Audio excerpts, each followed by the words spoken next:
Information bureau of ಇಂಡಿಯಾದ ನಮ್ಮ ಮುಖ್ಯಸ್ಥರಾದ GS ರವೀಂದ್ರ ಸರ್ ಅವರು ಇಲ್ಲಿ ಆಗಮಿಸಿದ್ದಾರೆ. ನಾವು ಮೊಟ್ಟ ಮೊದಲನೇದಾಗಿ ನಮ್ಮ ಸಂಪಾದಕರ ವತಿಯಿಂದ ಅವರಿಗೆ ಬಿಜಾಪುರ ನಗರಕ್ಕೆ ಸ್ವಾಗತ ಬಯಸ್ತೇನೆ. ಅದೇ ತರನಾಗಿ ನಮ್ಮ NTPCಯ ಮುಖ್ಯಸ್ಥರಾದ ತಿವಾರಿ ಸರ್ ಅವರು ಆಗಮಿಸಿದ್ದಾರೆ. ಅವ್ರಿಗೂ ಕೂಡ ನನ್ನ ಬಿಜಾಪುರ ನಮ್ಮ ಸಂಪಾದಕರ ಸಂಘದ ವತಿಯಿಂದ ಅವ್ರಿಗೂ ಕೂಡ ಇಲ್ಲಿ ನಾನು ಸ್ವಾಗತ ಬಯಸ್ತೇನೆ. ಯಾಕಂದ್ರೆ ಇಲ್ಲಿ ಸಾಕಷ್ಟು ಸರ್ಕಾರಿ ಯೋಜನೆಗಳು ಕಾರ್ಯಾಗಾರಗಳು ಆಗಬೇಕಾಗಿದೆ. ಈ ಸರ್ಕಾರದಿಂದ ಪಡೆಯುವಂತ ಸವಲತ್ತುಗಳು ಏನೇನಿದಾವೆ, ಏನ್ ಮಾಡಬೇಕಾಗಿದೆ ಅನ್ನೋದು ಪತ್ರಕರ್ತರಿಗೆ ಹಾಗೂ ಗ್ರಾಮೀಣ ಪತ್ರಕರ್ತರಿಗೆ, ನಮ್ಮ ಬಿಜಾಪುರ ಜಿಲ್ಲೆ ಎಲ್ಲ ಪತ್ರಕರ್ತರಿಗೆ ಅವರು ತಿಳಿಸಲಿದ್ದಾರೆ. ಆ ವಿಷಯವಾಗಿ ಸ್ವಚ್ಛ ನಾರಿ ಸಶಕ್ತ ಪರಿವಾರ ಅಭಿಯಾನದ ಕುರಿತೂ ಮಾತನಾಡಲಿದ್ದಾರೆ. ಅದೇ ತರನಾಗಿ ಕೃಷಿ ತೋಟಗಾರಿಕೆ ಇಲಾಖೆಯ ಏನೇನು ಸವಲತ್ತಿದಾವೆ, ನಮ್ಮ ಪ್ರಧಾನಮಂತ್ರಿಗಳು ಮತ್ತು ನಮ್ಮ ಕೇಂದ್ರ ಸರ್ಕಾರದ ಯೋಜನೆಗಳ ಬಗ್ಗೆ ಕೂಡ ಇಲ್ಲಿ ನಮಗೆ ಮಾಹಿತಿ ನೀಡಲಿದ್ದಾರೆ. ನಾವು ಆ ಮಾಹಿತಿಯನ್ನು ಮುಂದೆ ಜನರಿಗೆ ತಲುಪಿಸುವಂತ ಕೆಲಸ ಮಾಡ್ಲಿ ಅಂತ ಹೇಳಿ ಈ ಕಾರ್ಯಕ್ರಮ ಆಯೋಜನೆ ಮಾಡಿದ್ದಾರೆ. ನಾವು ತುಂಬಾ ಹೃದಯದಿಂದ ಅವ್ರಿಗೆ ಕೃತಜ್ಞತೆಯನ್ನು ಸಲ್ಲಿಸಬೇಕು. ಯಾಕಂದ್ರೆ ಈ ಏನೇನ್ ನಡೀತಾ ಇದೆ, ಪತ್ರಕರ್ತರಿಗೆ ಒಂದ್ ದಿನದ ಕಾರ್ಯಾಗಾರ ಇದು ಬಹಳ ಇಂಪಾರ್ಟೆಂಟ್ ಆಗಿದೆ. ಈ ದಿನಗಳಲ್ಲಿ ನಾವು ಡಿಜಿಟಲೈಸೇಷನ್ ಕಡೆ ಹೊರಟಿದ್ದೀವಿ. ಈಗ ಪತ್ರಿಕೆಗಳು ಜೊತೆಗೆ ಟಿವಿ ಚಾನೆಲ್ಗಳು, ಅದೇ ತರನಾಗಿ ನಮ್ಮ ಡಿಜಿಟಲ್ ಚಾನೆಲ್ಗಳು ಎಲ್ಲ ಕೂಡ ಜನರಿಗೆ ಮಾಹಿತಿ ಮುಟ್ಟಿಸುವಂತ ನಿರಂತರ ಕೆಲಸ ಮಾಡ್ತಾ ಇದ್ದಾವೆ. ಅವರು ಏನೇನು ಯಾವ ಎಥಿಕ್ಸ್ ಮೇಲೆ ಹೆಂಗೆ ಮಾಡ್ಬೇಕನ್ನೋದು ಕೂಡ ನಾವು ಇಲ್ಲಿ ಇನ್ಫಾರ್ಮೇಶನ್, ಕೇವಲ ನಾವು ಇನ್ವೆಸ್ಟಿಗೇಷನ್ ಜರ್ನಲಿಸಂ ಮಾಡ್ತಾ ಬೆಳೆದಂತವ್ರು ಬಹಳ ಜನ ನೋಡಿದ್ದೇವೆ. ಅದೇ ತರನಾಗಿ ಈ ಇನ್ಫಾರ್ಮೇಶನ್ ಮುಟ್ಟಿಸುವಂತ ಕೆಲಸ ಜನರಿಗೆ ಸರ್ಕಾರದಿಂದ ಬಂದಂತಹ ಏನು ಸವಲತ್ತುಗಳು, ಸರ್ಕಾರದಿಂದ ಇರುವಂತಹ ಸವಲತ್ತುಗಳು ಜನರಿಗೆ ಕಡೆಯ ವ್ಯಕ್ತಿಗೆ ಮುಟ್ಟಿಸುವಂತ ಕಾರ್ಯ ನಾವು ಕೂಡ ಮಾಡಬೇಕಾಗಿದೆ. ಅದೇ ತರನಾಗಿ PIB, ಈಗ ನಮ್ಮ MP ಸಾಹೇಬ್ರು ಹೇಳಿದಂಗೆ ನಾವು ಮೊದಲು ಸುಮ್ನೆ ಇಲ್ಲಿಂದ ಎಲ್ಲಾ ಪತ್ರಿಕೆಯವರು ಒಂದು ಪೋಸ್ಟ್ ಮಾಡ್ಬಿಡ್ತಿದ್ವಿ, ಪ್ರಿಂಟ್ ಆದ ಒಂದು ತಿಂಗಳ ಕಾಪಿಗಳನ್ನು ಪೋಸ್ಟ್ ಮಾಡ್ತಿದ್ವಿ. ಆದ್ರೆ ಈಗ ಡಿಜಿಟಲೈಸೇಷನ್ ಅದು ಕೂಡ ಆಗಿದೆ. ನಾವು ಪ್ರತಿದಿನ 48 ಗಂಟೆಗಳಲ್ಲಿ ನಮ್ಮ ಪತ್ರಿಕೆ ಪ್ರಿಂಟ್ ಆಗಿದ್ದನ್ನು ನಾವು ಅಪ್ಲೋಡ್ ಮಾಡಬೇಕಾಗಿದೆ. ಅದು ಕೂಡ ಮಾಡ್ತಾ ಇದ್ದೀವಿ. ಅದು ಆದಷ್ಟು ಸರಳೀಕರಣ ಆಗ್ತಾ ಇದೆ. ನಾವು ಒಂದ್ ತಿಂಗಳದ ಕಳಿಸೋಕ್ಕಿಂತ ಮುಂಚೆ ನಾವು ಪ್ರತಿದಿನ ಅಪ್ಡೇಟ್ ಆಗಿರ್ತೀವಿ ಅಂತ ಹೇಳಿ ಅದು ತೋರಿಸ್ತದೆ. ಅದು ವೆಬ್ಸೈಟ್ ಕೂಡ ಅಪ್ಡೇಟ್ ಆಗಿದೆ. ನಾವು ಬಹಳ PIBಗೆ ಧನ್ಯವಾದಗಳನ್ನು ಹೇಳ್ತೀವಿ. ಮುಂದಿನ ದಿನಗಳಲ್ಲಿ ಆದಷ್ಟು ಈಗ 24 ಅವರ್ಸ್ ಅಂತ ಹೇಳಿದ್ರು MP ಸಾಹೇಬ್ರು. ಅದೇ ತರನಾಗಿ ಸಂಪಾದಕರಿಗೆ, ಪತ್ರಕರ್ತರಿಗೆ ಅನುಕೂಲ ಆಗುವಂತಹ PIB ಇಂದ ಕೆಲಸಗಳು ಆಗ್ಲಿ ಅಂತ ಹೇಳ್ತಾ ನಾನು 2 ಮಾತುಗಳಿಗೆ ವಿರಾಮ ಹೇಳ್ತೀನಿ. ಜೈ ಕರ್ನಾಟಕ. ಸಂಪಾದಕರಿಗಾಗಿ ನಡೆದಿರೋದು ಇದೇ ಫಸ್ಟ್ ಅಂತ ಅನ್ಕೊಂಡಿದ್ದೀನಿ ನಾನು. ಇದನ್ನ ಈ ಕಾರ್ಯಕ್ರಮ ನಾನು ಯಾಕೆ ಹಮ್ಮಿಕೊಂಡ್ರಿ ಅಂತ ನಾನು ಹೇಳಿದ್ದೆ ಫೋನ್ ಮಾಡಿದಾಗ. ಯಾಕೆ ಅಂತಂದ್ರೆ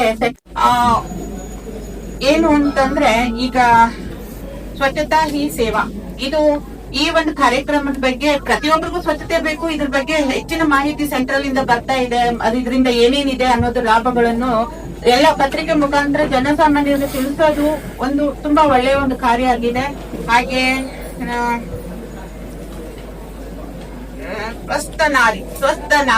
ಸ್ವಸ್ಥ ನಾರಿ ಅನ್ನೋದು ಪ್ರತಿಯೊಬ್ಬರು ಮನೆ ಒಳಗೆ ಮಹಿಳೆಯರು ಇರ್ಲೇಬೇಕು.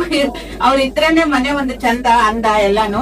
ಹಂಗಾಗಿ ಸ್ವಚ್ಛ ನಾರಿ ಬಗ್ಗೆ, ಇದರ ಬಗ್ಗೆ ಮತ್ತೆ ಅವರ ಅಭಿವೃದ್ಧಿಗಳು, ಅವರ ಏನೇನು ಸೆಂಟ್ರಲ್ ಇಂದ ನಡೀತಾ ಇದೆ ಅನ್ನೋದು ಕಾರ್ಯಕ್ರಮಗಳನ್ನು ಹಮ್ಮಿಕೊಂಡಿದ್ದಾರೆ. ಅದನ್ನ ಪತ್ರಕರ್ತರ ಮುಖಾಂತರ, ಸಂಪಾದಕರ ಮುಖಾಂತರ ಜನರಿಗೆ ಎಲ್ಲ ತಿಳಿಸ್ಬೇಕು ಅನ್ನೋದು ಒಂದು ಕಾರ್ಯಕ್ರಮನ ಹಾಕೊಂಡು ಫಸ್ಟ್ ಟೈಮ್ ಇದನ್ನ ಮಾಡಿದ್ದಾರೆ. ಪತ್ರಕರ್ತರನ್ನ ಕರ್ಕೊಂಡು ಸೆಂಟ್ರಲ್ ಅವರು, ಅದು ನಮ್ಮ ಇಲಾಖೆ ಒಂದು ಅನ್ನೋದು ನಮ್ಮ ಇಲಾಖೆ ಸೆಂಟ್ರಲ್ ವಾರ್ತಾಲಾಪ ಅಲ್ಲ ವಾರ್ತಾಲಾಪ ಇದು ಫಸ್ಟ್ ಇರ್ತದೆ. ಯಾಕಂದ್ರೆ ನಾವು ಪ್ರತಿಯೊಂದು ಪತ್ರಿಕೆ ನೀವು ಹೇಳ್ತೀರಾ, ನಾವು ಇಲ್ಲಿ ಕುತ್ಕೊಂಡ್ ಪತ್ರಿಕೆ ನಡೆಸೋದು ಪ್ರತಿಯೊಂದು ವಿಷಯಕ್ಕೂ ಬೆಂಗಳೂರು ಅಥವಾ ಡೆಲ್ಲಿಗೆ ಹೋಗ್ಬೇಕಾಗ್ತಿತ್ತು. ಡೆಲ್ಲಿಗೆ ನಾವು ಮಹಿಳೆಯರು ಹೋಗೋದಂತೂ ಅಸಾಧ್ಯ ಇತ್ತು. ಪೋಸ್ಟ್ ಮಾಡ್ತಾ ಇದೀವಿ, ವರ್ಷಾನುಗಟ್ಲೆ ಆದ್ರೂ ಯಾವ ಮಾಹಿತಿ ಸಿಗ್ತಿದ್ದಿಲ್ಲ ನಮ್ಗೆ, ಅಲ್ಲಿಯವ್ರ ಜನರನ್ನು ಪರಿಚಯ ಇರ್ತಿದ್ದಿಲ್ಲ. ಆದ್ರೆ ಇಷ್ಟು ಡಿಜಿಟಲೈಸೇಷನ್ ಆಗಿದೆಯಲ್ಲ, ಈಗ ಕುತ್ತಲ್ಲಿ ನಾವು ಕುತ್ಕೊಂಡು ಅರ್ಧ ಗಂಟೆಗೆ ಮಾಹಿತಿಗಳನ್ನ ಕಲೆಕ್ಟ್ ಮಾಡ್ಕೋತೀವಿ. ಏನ್ ಅನ್ನೋದು ನಾವು ಅವ್ರಿಗೆ ಹಾಕಿದ್ರೆ ಇಮೇಲಿಂದ ಅಲ್ಲಿಂದ ಉತ್ತರಗಳು ಬರ್ತದೆ. ಅಷ್ಟು ಸರಳೀಕರಣ ಆಗಿದೆ. ಆದ್ರೆ ಇನ್ನೂ ಅಭಿವೃದ್ಧಿ ಆಗ್ಬೇಕು. ಯಾಕಂದ್ರೆ ನಾವು ಪತ್ರಕರ್ತರು, ಮಹಿಳಾ ಪತ್ರಿಕೆಯರು, ಅದು ಸಂಪಾದಕಿಯರು ಡೆಲ್ಲಿ ತನಕ ಹೋಗೋದು ತುಂಬಾ ಕಷ್ಟ ಆಗ್ತದೆ. ಅದಕ್ಕೆ ಅಧಿಕಾರಿಗಳು ಇದಕ್ಕೆ ಹೆಚ್ಚಿನ ಒತ್ತಡ ಕೊಟ್ಟು ಇನ್ನೂ ಸವಲತ್ತುಗಳನ್ನ ಒಂದ್ ಸ್ವಲ್ಪ ಮಹಿಳೆಯರಿಗೆ ಕೊಡ್ಬೇಕನ್ನೋದು ನನ್ನ ಆಸೆ ಇದೆ. ಯಾಕಂದ್ರೆ ಪ್ರತಿಯೊಂದಕ್ಕೂ ನಾವು ಡೆಲ್ಲಿಗೆ ಓಡಾಡೋದು ಬಹಳ ಕಷ್ಟ. ಇನ್ನು ಬೆಂಗಳೂರಿಗೆ ಓಡಾಡ್ತೀವಿ, ಯಾಕಂದ್ರೆ ಇಲ್ಲಿ ಸರ್ಕಾರ ನಮಗೆ ಕೆಲವೊಂದು ಸವಲತ್ತುಗಳು ಕೊಟ್ಟಿದೆ.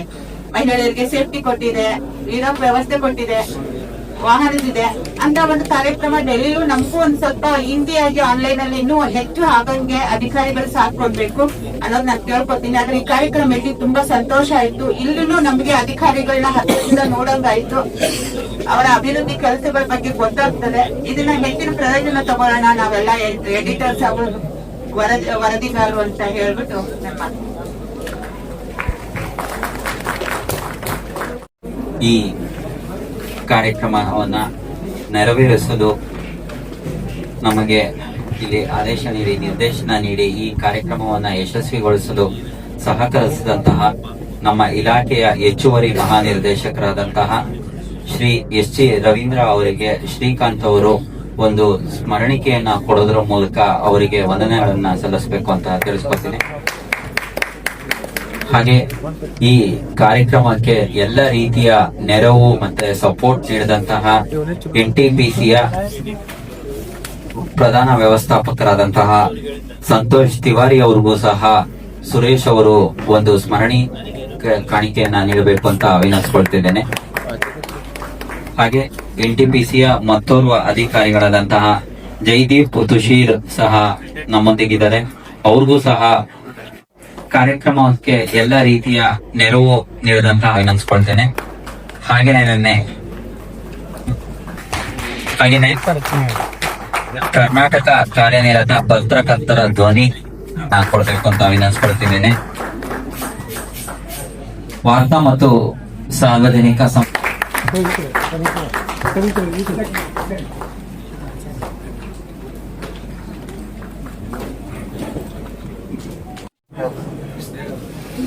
ಯಾಕಂದ್ರೆ ಅವರಿಂದಾನೇ ತೊಂದರೆ ಆಗ್ತಾ ಇತ್ತು.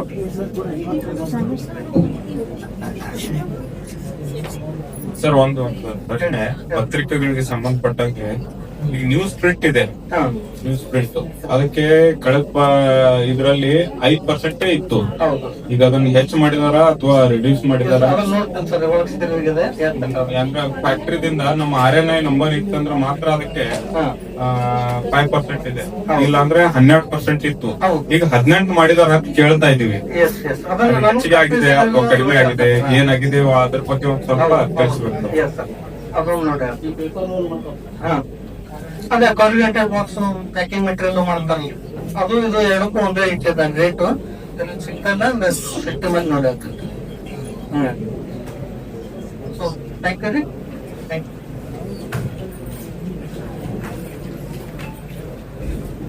GST ಕುರಿತು ಮಾಹಿತಿ ನೀಡಿದಂತಹ ಕಾರ್ಯಕ್ರಮದಲ್ಲಿ ಭಾಗವಹಿಸಿದಂತ, ಈ ತಾಂತ್ರಿಕ ಅಧಿವೇಶನದಲ್ಲಿ ಭಾಗವಹಿಸಿದಂತ DHO ಅವರೇ ಹಾಗೂ ಪೂಜಾರಿ ಸರ್ ಅವರೇ ಹಾಗೂ ಎಲ್ಲಕ್ಕಿಂತ ಇವತ್ತಿನ ಒಂದು ಕಾರ್ಯಕ್ರಮದಲ್ಲಿ ಭಾಗವಹಿಸಿದಂತ ಎಲ್ಲ ನನ್ನ ಆತ್ಮೀಯ ಬಿಜಾಪುರ ಜಿಲ್ಲೆಯ ಮಾಧ್ಯಮದ ಪ್ರತಿನಿಧಿಗಳಿಗೆ ನಮಸ್ಕರಿಸುತ್ತಾ, ಅದೇ ರೀತಿ ಏನು ವಿವಿಧ ಇಲಾಖೆಯಿಂದ ಆಗಮಿಸಿದಂತ ಎಲ್ಲ ನನ್ನ ಅಕ್ಕ ತಂಗಿಯರು, ಇವತ್ತಿನ ದಿವಸ ಏನು ಕೇಂದ್ರ ಸರ್ಕಾರ ಹಾಗೂ ರಾಜ್ಯ ಸರ್ಕಾರದ ಸಹಯೋಗದೊಂದಿಗೆ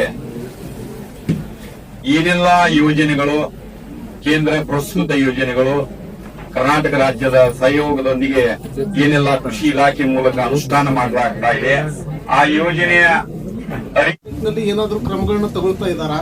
ಮತ್ತೆ ಇನ್ನೊಂದು CPR ಬಗ್ಗೆ ಒಂದಷ್ಟು ಡೆಮೋಗಳನ್ನ ಎಲ್ಲಾ ಶಾಲಾ ಕಾಲೇಜ್ಗಳಿಗೆ ಮತ್ತೆ ಸಾರ್ವಜನಿಕವಾಗಿ ಕೊಡಬೇಕು ಅನ್ನುವಂತ ಒಂದು ನಿಟ್ಟಿನಲ್ಲಿ ಸರ್ಕಾರದಿಂದ ಏನಾದರೂ ಕ್ರಮಗಳಾಗಿದೆಯಾ ಅಂತ ಸರ್, ಈಗ ಸಿಪಿಆರ್ ಸಂಬಂಧಿತ ಇನ್ನತನ ಸರ್ಕಾರದಿಂದ ಯಾವುದೇ ಆತನಿಗೆ ಹೋಗಿ ಹೇಳ್ಕೊಡಬೇಕು, ಅಲ್ಲಿ ನಾವು ಹೇಳ್ಕೊಡ್ತಾ ಇದ್ದೀವಿ ಸಿಪಿಆರ್ ಗಳ ಬಗ್ಗೆ. ಹಾಗೆ ಸರ್ಕಾರದಿಂದ ಆಟೋಮೆಟಿಕ್ ಎಕ್ಸ್ಟರ್ನಲ್ ಡಿಫಿಬ್ರಿಲೇಟರ್ ಅಂತ ಹೇಳಿ ಮೊದಲು ಏರ್ಪೋರ್ಟ್ ಅಲ್ಲಿ ಮಾತ್ರ ಇತ್ತು. ಈಗ ರೈಲ್ವೆ ಸ್ಟೇಷನ್ ಅಲ್ಲಿ ಆಟೋ ಅಂದ್ರೆ ಈಗ ಹಾರ್ಟ್ ಅಟ್ಯಾಕ್ ಆದ ತಕ್ಷಣ ಸಡನ್ ಆಗಿ ಹೃದಯ ಬಡಿತ ಸಿಕ್ಕಾಪಟ್ಟೆ ಏರ್ತೈತಿ, ಅಲ್ಲೇ ಜೀವ ಹೋಗೋ ಸಾಧ್ಯತೆ ಇರುತ್ತೆ. ಅದಕ್ಕೆ ಒಂದು ಈಗ ಆಟೋಮೆಟಿಕ್ ಎಕ್ಸ್ಟರ್ನಲ್ ಡಿಫಿಬ್ರಿಲೇಟರ್ ಏನಿಲ್ಲ ಅಂದ್ರೆ 2 ಪ್ಯಾಡ್ ಇಡ್ತೀವಿ, ತಾನೇ ಒಂದು ಬಟನ್ ಒತ್ತೀವಿ, ಯಾರಾದ್ರೂ ಮಾಡ್ಬೋದು, ಬಟನ್ ಒತ್ತಿದ ಶಾಕ್ ತಾನೇ ಶಾಕ್ ಕೊಟ್ಟು ಜೀವ ಉಳಿಸ್ತಿದೆ. ಅದನ್ನಂತೂ ಈಗ ಎಲ್ಲ ಕಡೆ ಇನ್ಸ್ಟಾಲ್ ಮಾಡ್ತಾ ಇದ್ದಾರೆ ಬಸ್ ಸ್ಟ್ಯಾಂಡ್ಗಳು, ರೈಲ್ವೆ ಸ್ಟೇಷನ್ ಅಲ್ಲಿ. ಮಷಿನರಿ ಕಾಸ್ಟ್ ಏನಿದೆ ಸರ್? ಜನಸಾಮಾನ್ಯರು ತಗೋಬಹುದಾ? ಸಾಮಾನ್ಯವ್ರಿಗೆಲ್ಲ ಸರ್ ಅದೇನಂತಂದ್ರೆ ಅದನ್ನ ತಗೊಂಡು ಉಪಯೋಗ ಆಗಲ್ಲ. ಸಾರ್ವಜನಿಕ ಸ್ಥಳಗಳಲ್ಲಿ ಏನಾದ್ರೂ, ಯಾಕಂದ್ರೆ ಎಲ್ಲರ ಮನೆಯಲ್ಲಿ ಅದೊಂದು 3 ಲಕ್ಷ ಕೊಟ್ಟು ಮಷಿನ್ ಇಟ್ಕೊಂಡು ಕೂಡಕ್ ಆಗಲ್ಲ. ಯಾಕಂದ್ರೆ ಹಾರ್ಟ್ ಅಟ್ಯಾಕ್ ಆಗುವ ಪ್ರಮಾಣನೇ ಕಮ್ಮಿ ಇದೆ. ಯಾಕಂದ್ರೆ ನಾವು ಯಾವುದೇ ಯೋಜನೆಗಳು ತಂದಾಗ ಯಾವುದೇ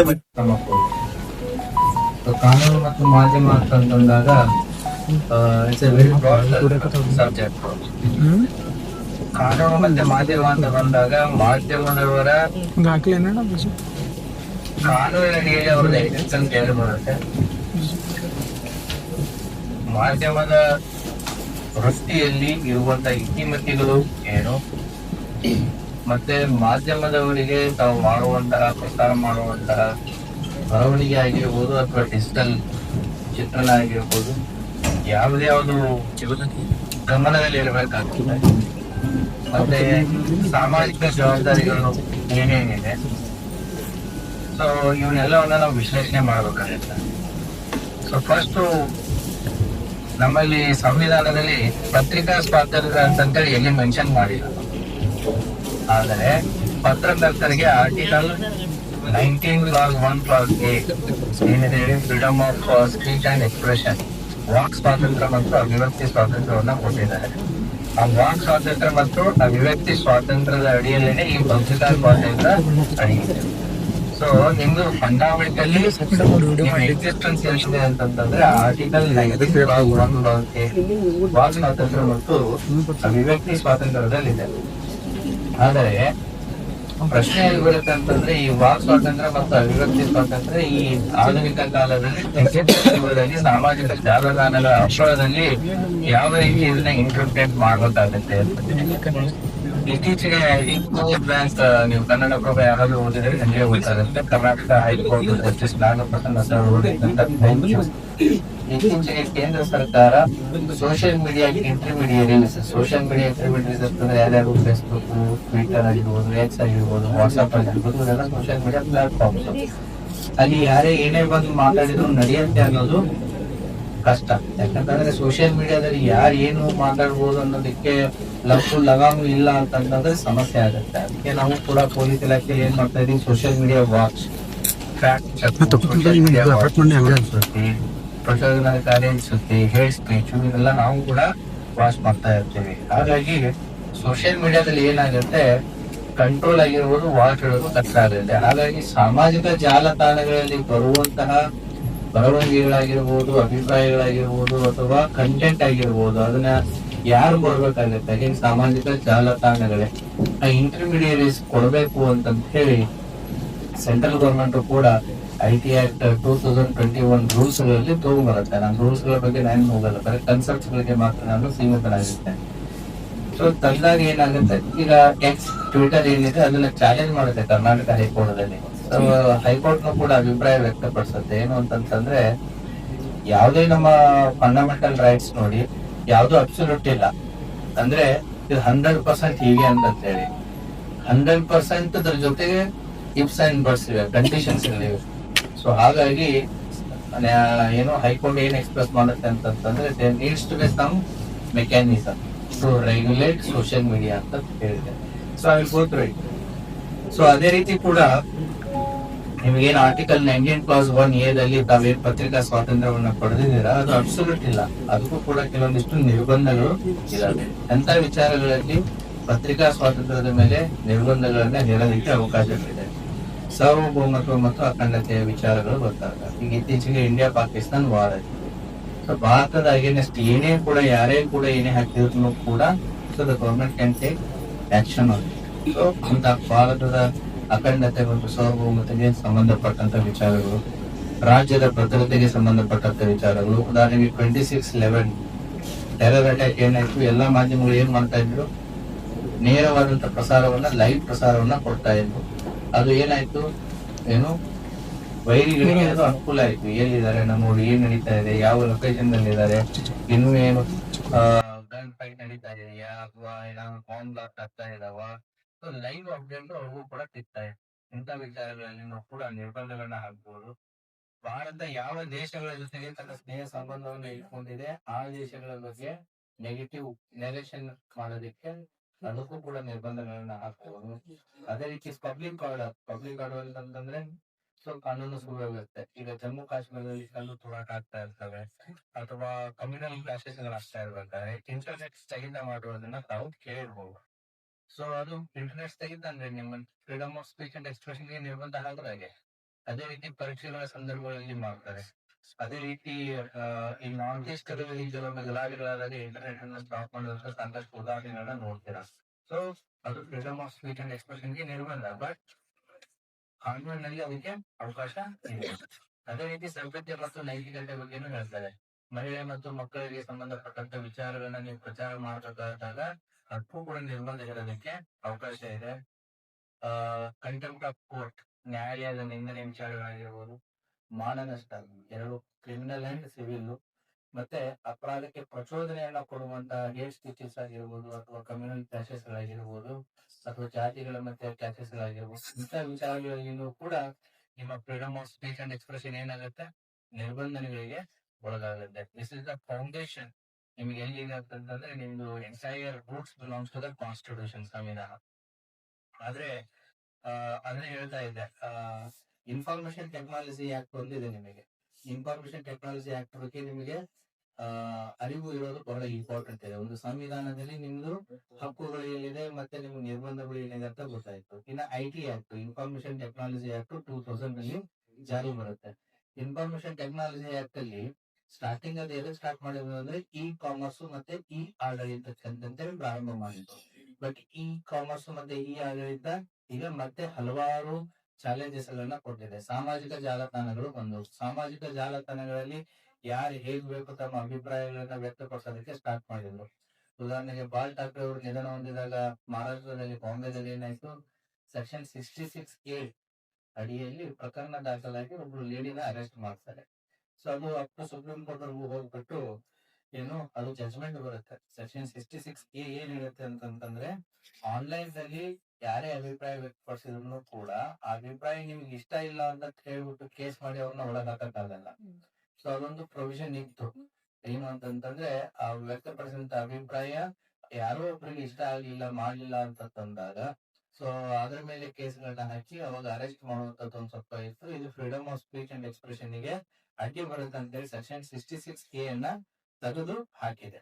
ಅದೇ ರೀತಿ ಕೂಡ IT ಆಕ್ಟ್ ಅಲ್ಲಿ ಕೂಡ ನಿಮ್ಗೊಂದು ಕೆಲವೊಂದಿಷ್ಟು ನಿರ್ಬಂಧಗಳು ಇದೆ, ನಾನು ಹೇಳ್ತೀನಿ ಮುಂದೆ ಬಂದಾಗ.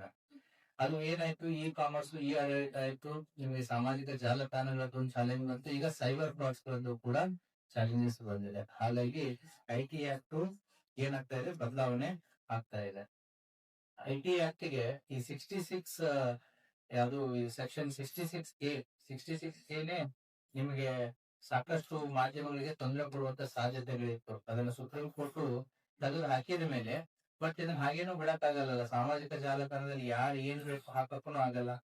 ಯಾಕಂತಂದ್ರೆ ದೇಶದ ಐಕ್ಯತೆ, ಸಮಗ್ರತೆ, ಕಾನೂನು ಸುವ್ಯವಸ್ಥೆ, ಇವೇನು 8 ವಿಚಾರಗಳನ್ನ ಹೇಳಿದ್ನಲ್ಲ, ನಿರ್ಬಂಧಗಳು ವಿಚಾರಗಳನ್ನ ಹೇಳಿದ್ನಲ್ಲ, ಈ 8 ವಿಚಾರಗಳ ಬಗ್ಗೆ ಯಾರು ಏನ್ ಬೇಕಾದ್ರೂ ಹಾಕಿದ್ರೆ ನಡೆಯುತ್ತಾ?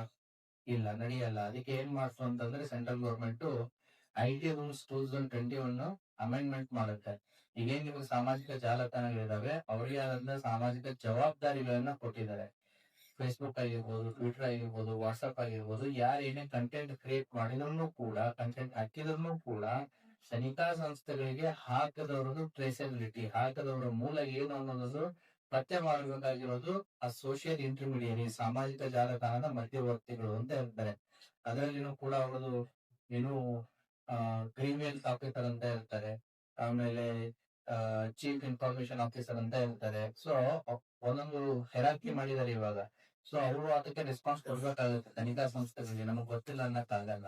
ಸೊ ಈ ರೀತಿಯಾದಂತಹ ಬದಲಾವಣೆಗಳು IT ಆಕ್ಟ್ ಅಡಿಯಲ್ಲಿ ಆಗಿದ್ದಾವೆ. ಅದು ಕೂಡ ನಿಮ್ಮ ಗಮನಿಸಿರ್ಬೇಕಾಗುತ್ತೆ. ಸೊ ನಾನು ಇದನ್ನ ನಿಮಗೆ ಕಾನೂನು, ಒಂದು ಸಂವಿಧಾನ ಹೇಳಿದ್ರೆ ಒಂದು IT ಆಕ್ಟ್ ನೆಕ್ಸ್ಟ್ ಏನ್ ಬರುತ್ತೆ, ಮಾಧ್ಯಮ ಮತ್ತೆ ಕ್ರಿಮಿನಲ್ ಕಾನೂನು, ನಮಗೆ ಮತ್ತೆ ನಿಮಗೆ ಬಿಡೋದು ಎಲ್ಲಿ ಅಂತ. ಸೊ ಕೆಲವೊಂದಿಷ್ಟು ವಿಚಾರಗಳು ನಿಮ್ಮ ಗಮನಕ್ಕೆ ಇರಬೇಕಾಗುತ್ತೆ. ಮುಂಚೆ ಸೆಕ್ಷನ್ 134 ಎ ಅಂತ ಇತ್ತು, ಸೆಡಿಷನ್ ಚಾರ್ಜಸ್, ದೇಶದ್ರೋಹ ಅಂತೇಳಿ. ಬಟ್ ಹೊಸ ಕಾಯ್ದೆ IPC ಅಲ್ಲಿ ಇರ್ತದೆ, BNS ಅಡಿಯಲ್ಲಿ ಅದನ್ನ ಡಿಲೀಟ್ ಮಾಡ್ತು. ಯಾಕಂತಂದ್ರೆ ದೇಶದ್ರೋಹ ಕಾಯ್ದೆ ಬ್ರಿಟಿಷರು ಭಾರತದ ಸ್ವಾತಂತ್ರ್ಯ ಚಳವಳಿಯನ್ನ ಹತ್ತಿಕ್ಕಲು ತಂದಂತ ಒಂದು ಕಾಯ್ದೆ ಆಗಿತ್ತು. ಸೆಕ್ಷನ್ 124 ಸೆಡಿಷನ್, ದೇಶದ್ರೋಹ ಅಂತೇಳಿ. ಬಟ್ ಇವತ್ತಿನ ಸಂದರ್ಭದಲ್ಲಿ ಅದರದ್ದು ವ್ಯಾಲಿಡಿಟಿ ಇಲ್ಲ ಅಂತ ಹೇಳಿ ಈಗ ಹೊಸದಾಗಿ ಏನ್ ಕಾನೂನು ಬಂತು. ಅವಾಗ ಸ್ವಾತಂತ್ರ್ಯ ಚಳುವಳಿಯಲ್ಲಿ ಬರೀ ಸ್ವಾತಂತ್ರ್ಯ ಹೋರಾಟಗಾರನಷ್ಟೇ ಅಲ್ಲ, ಅವಾಗ ಇದ್ದಂತ ಪತ್ರಿಕಾ ಸ್ವಾತಂತ್ರ್ಯವನ್ನ ಕೂಡ ಹತ್ತಿಕ್ಕಲು ಕೂಡ ಇದು ಸೆಡಿಷನ್ ಚಾರ್ಜಸ್ ಯೂಸ್ ಮಾಡ್ತಿದ್ರು. ಸೊ ಇವಾಗ ಇರ್ರೆಲೆವೆಂಟ್ ಇದೆ, ಹಾಗಾಗಿ ಅದನ್ನ ತೆಗೆದು ಹಾಕಿದ್ದಾರೆ. ಬಟ್ 153A ಬಗ್ಗೆ ನೀವು ಬಹಳ ಕೇಳಿರ್ತೀರಾ, ಏನು promoting enmity between two groups, ಜಾತಿ, ಧರ್ಮ, ಹುಟ್ಟು, ಸ್ಥಳ ಇವುಗಳ ಆಧಾರದ ಮೇಲೆ ಏನು ಅದನ್ನ ಜಗಳ ಹಚ್ಚುವಂತ ಒಂದು ಕೆಲಸ 153A ದಲ್ಲಿ ಬರುತ್ತೆ. ಅದು 153A IPC ಇತ್ತು, ಇವಾಗ ಅದೇನಾಗಿದೆ 196 BNS ಆಗಿದೆ. ಬರೀ ಅವ್ರ ಮೇಲೆ ಅಷ್ಟೇ ಅಲ್ಲ, ಮಾತಾಡೋದ್ರ ಮೇಲೆ ಕೆಲವೊಂದು ಮಾಧ್ಯಮದಲ್ಲಿ ಬರುವಂತಹ ಆಂಕರ್ಸ್ ಆಗಿರ್ಬೋದು, ಅಭಿಪ್ರಾಯ ಆಗಿರ್ಬೋದು, ಇವುಗಳನ್ನ ಏನ್ ಕೊಡ್ತಾ ಇರ್ತಾರೆ ಅದು ಬಹಳ ಎಚ್ಚರಿಕೆಯಿಂದ ಕೊಡ್ಬೇಕಾಗ್ತಾ ಇರುತ್ತೆ.